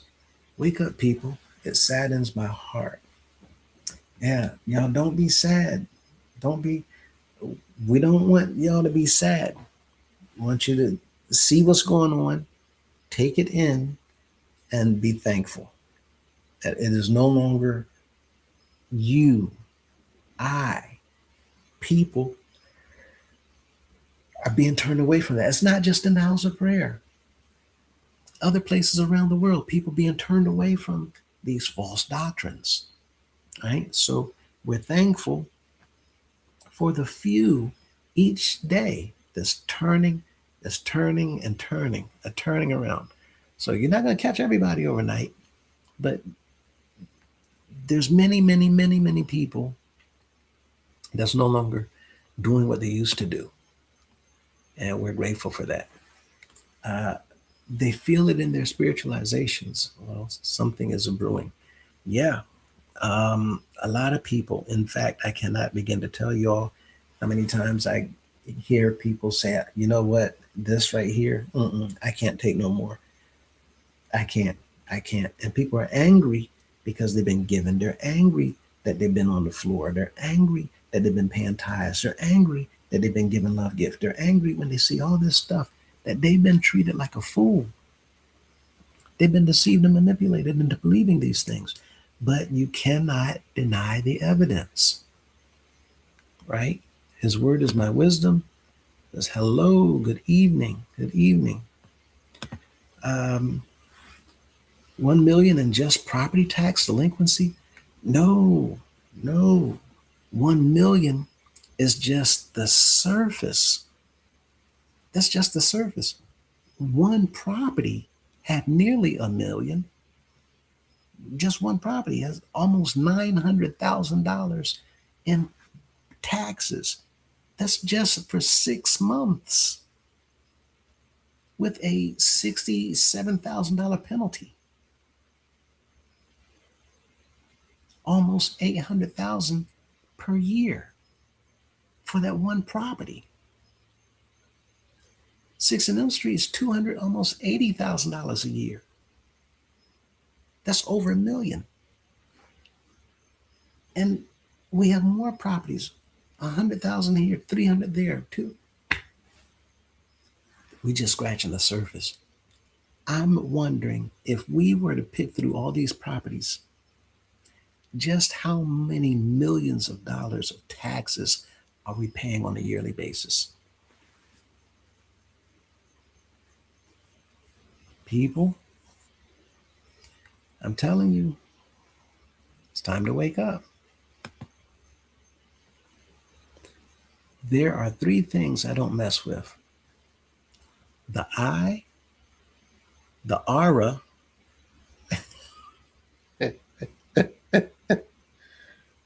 and the S. The I, the aura, and the S. Oh boy. Yeah. Um, Madonna, hello, hello, hello, hello, hello. I've been meaning to reach back out. I can't even tell you. Anyway, it's so good to see you. Uh, you're so very welcome. Um, just doing what we can. Um, I haven't forgotten about you. I'm so backed up right now, but I'll be knocking on your door soon. Okay? Keep an eye out for my call. Um, that was Madonna, everyone. Quite a few people been asking about you. Quite a few people asking for you, wondering when you're going to be back on. We'll be setting that up some point in time. It's not her, it's me. My schedule is all over the place at the moment with the things I'm doing, but we'll be soon. Um, Golden Boy says sloppily done. Also, yes, it's terrible the way that they have all this stuff set up, and now things are just, the tax alone is just a huge surprise to most. Um, Pastor, that was a good interpretation of him. B. Mevderman says, thank you. Thank you. Um, and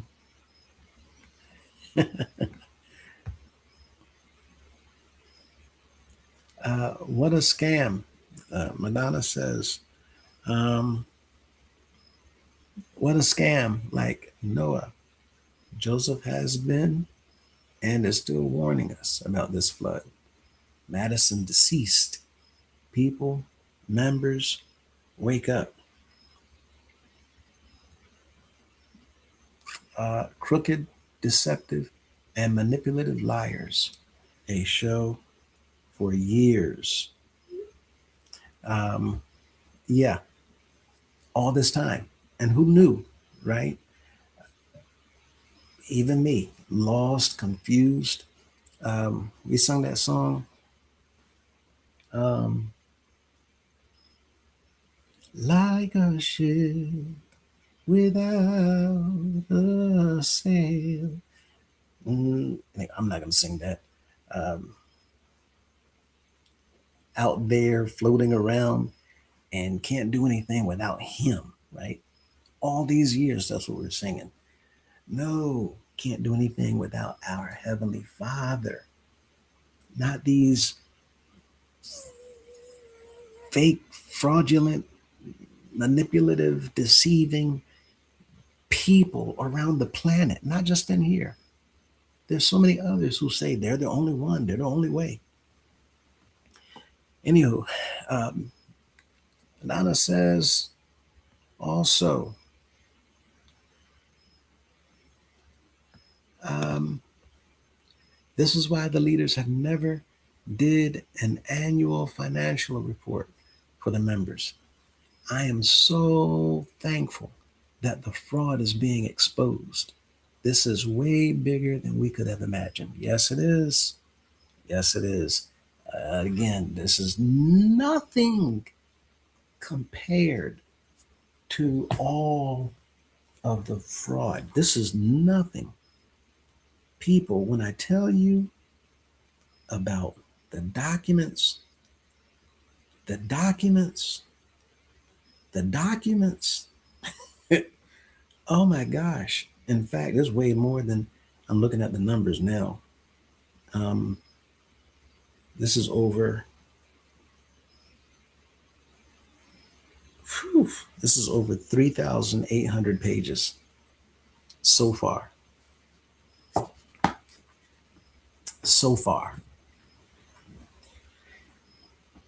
When I go looking for one document, it takes me about, I got 5 to 10 minutes because I'm blowing up and I'm looking for, I remember what it looks like, top of my head from the research. And it's so much is coming. Um, but yes, it's way bigger than could have imagined. Um, as Corrine says, Mr. Cunningham does not care that the property goes up for auction. He will not use that money to pay taxes when he can line his pockets as long as it's sitting in the bank. It's drawing more interest. No, the property is not going to go up for auction. If it does, I would be highly surprised. But the properties are not going to go up for auction. And the reason why it's not going to go up for auction is because the day that one property goes up for auction, the members of the House of Prayer are going to they're going to lay a duck. They're going to lay a duck. People going to be sitting down at the They're gonna lay a whole duck, not an egg. right. They're going to lay a duck. They're going to be sitting down, Oh, and the moment they hear oh, that an auction was had and the House of Prayer property was auctioned off, are you going to a moment later you go, and you go, that's all you're going to hear. People going to lay a duck. He's going to make sure. don't do that no more. I'm sorry.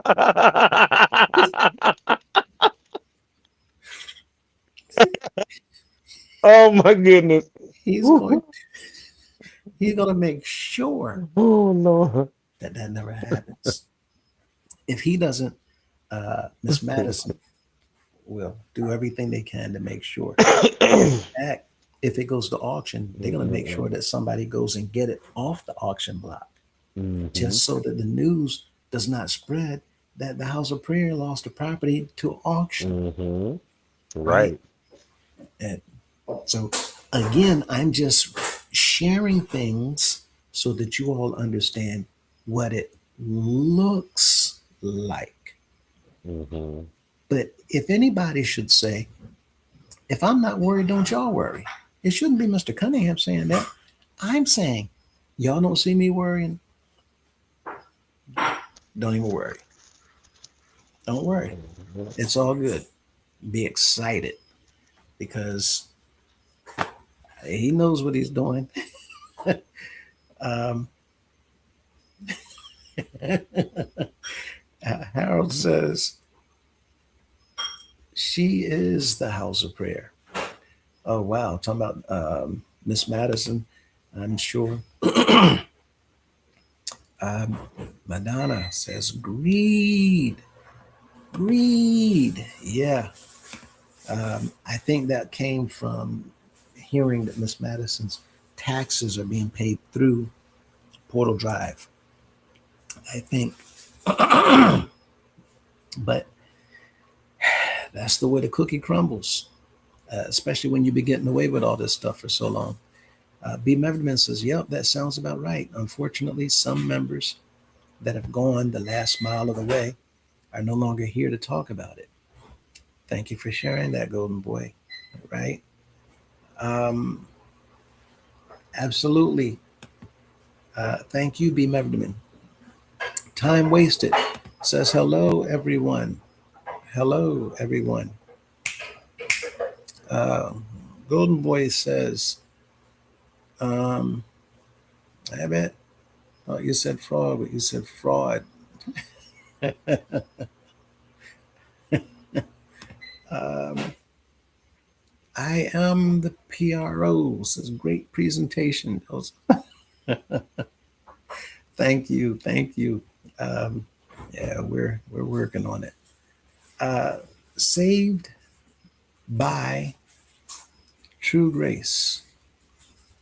Many generations led astray, further away from the true gospel of Jesus Christ. Can't wait to tell my story for all the little girls whose innocence was stolen and silenced. Yes, do me a favor, saved by true grace. Uh, can you email me? I know that I haven't been on there for a few days, but email me because I would like to touch base with you. Um, those of you who have already spoken with me in regards to this type of subject, um, understand that you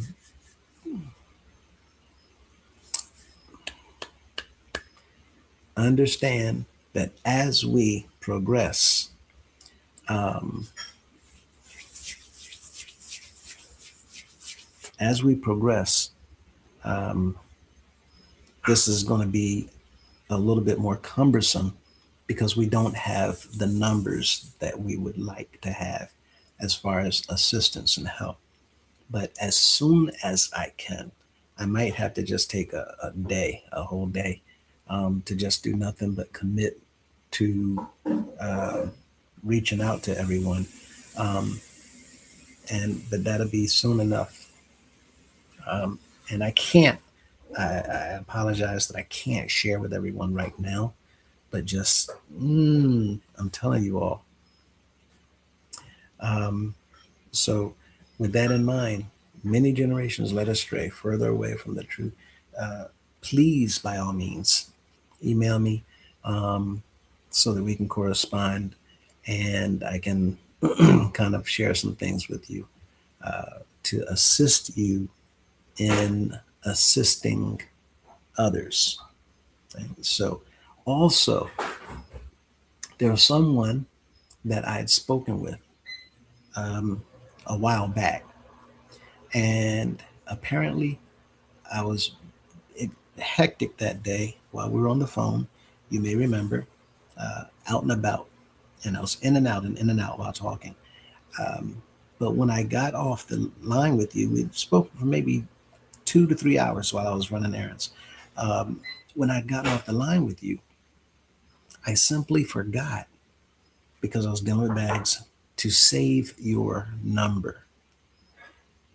You should still have mine. Reach out to me. The individual that we talked about the castle, okay, um, and the 2-month-old that was given away at 2 months. Please reach out to me. I've been looking for the last 2.5 weeks through my files, and it doesn't look like I saved it. But reach out to me, and I'll touch base with you at that time. So if that's all and nothing more tonight, I thank you all. For those of you who are able to spend this time with us, my conscience is eating me up because it's now 0100, 1 a.m. And I know that many of you have to get up early in the morning. So we want to thank you for your time. We thank you for listening in. We hope that this has been educational. And we also hope that you're able to take it in and be appreciative and thankful for the fact that we're no longer where we were, that we're being brought out, that things are being exposed, that light is being shed on darkness, and that individuals are already receiving spiritual help, mental help, psychological help, and soon enough, there will be other types of assistance lined up for individuals as well. Until the next time, I hope that you all have a beautifully wonderful night and hope you have a beautiful night's rest. Hope that you're all able to wake up in the morning clothed in your right mind with the use and activity of your limbs, and that you're able to enjoy a very, very pleasant morning without these things weighing too heavily on your mind. I want to thank you, Golden Boy, for hanging out also this late. My pleasure. And if That just so you know, that QR code is for the nonprofitready.org that I just put up on the screen there. Mhm. For anyone that wants to take advantage of any self-help tools or tools that are available online. That way we don't have any out-of-pocket expenses, but you're still able to get the same quality of help that you would get sitting down with a person, but just electronically. So I felt like that was fitting to kind of throw that in there, so that when they come back to the video, they can at least see that and scan it on the tail end. it's extremely helpful, which is why we wanted to put it up for individuals to take complete advantage. Because, as he said, it's not costing a dime; it's free of charge. Have you gone on there, and if so, what have you thought about it so far? So I've gone on and I took a look around. I did one course. I thought it was really good, but I have to go back. Mhm. I have to It, go back. it's Man, there's so much information that comes. I mean, sometimes it feels like your head is just spinning. You get pulled in many directions. I'm grateful though, and it's not a complaint, trust me. But so I'm gonna get to it. I'm uh, gonna get to it. I actually have someone that I work with in person though. mm, You know. okay. Yeah, So I actually I take advantage of the VA, thankfully. So um but not everyone has that, you know what I mean? So it's a great tool for individuals who have time on your hands, can sit mhm, back at home and pull up a program. Again, that's not going to cost you anything. From 5 minutes to 20 minutes and even longer, you can go in and pull up something that's going to make a huge impact on mhm, your personal growth, on your bad habits, on stress, on mhm, sleep deprivation, almost any subject you'll find here. And they have experts in their field that put some things together for individuals to be able to tap into and use. Again, it's not going to mhm, cost a dime. So we'll be assembling things like this as well going forward for everybody to be able to utilize, because the only thing that we want to do is literally be of assistance to all that we can be.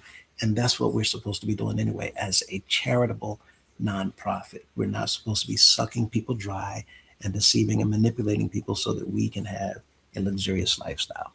So, with that in mind, again, thank you for sharing that, Golden Boy, and reminding us of that link as well. Um, absolutely. My pleasure. well, And I will say once again, bid you all adieu. And for those of you who will see next time, we will see you next time. And for those who can't, then we ask to simply go back to the videos and try to take out as much as you possibly can. But until that next time, take care. Have a wonderful and a pleasant rest of your night. And we'll see you in the next video. Have a good one and bye bye, everybody. Indeed, good night.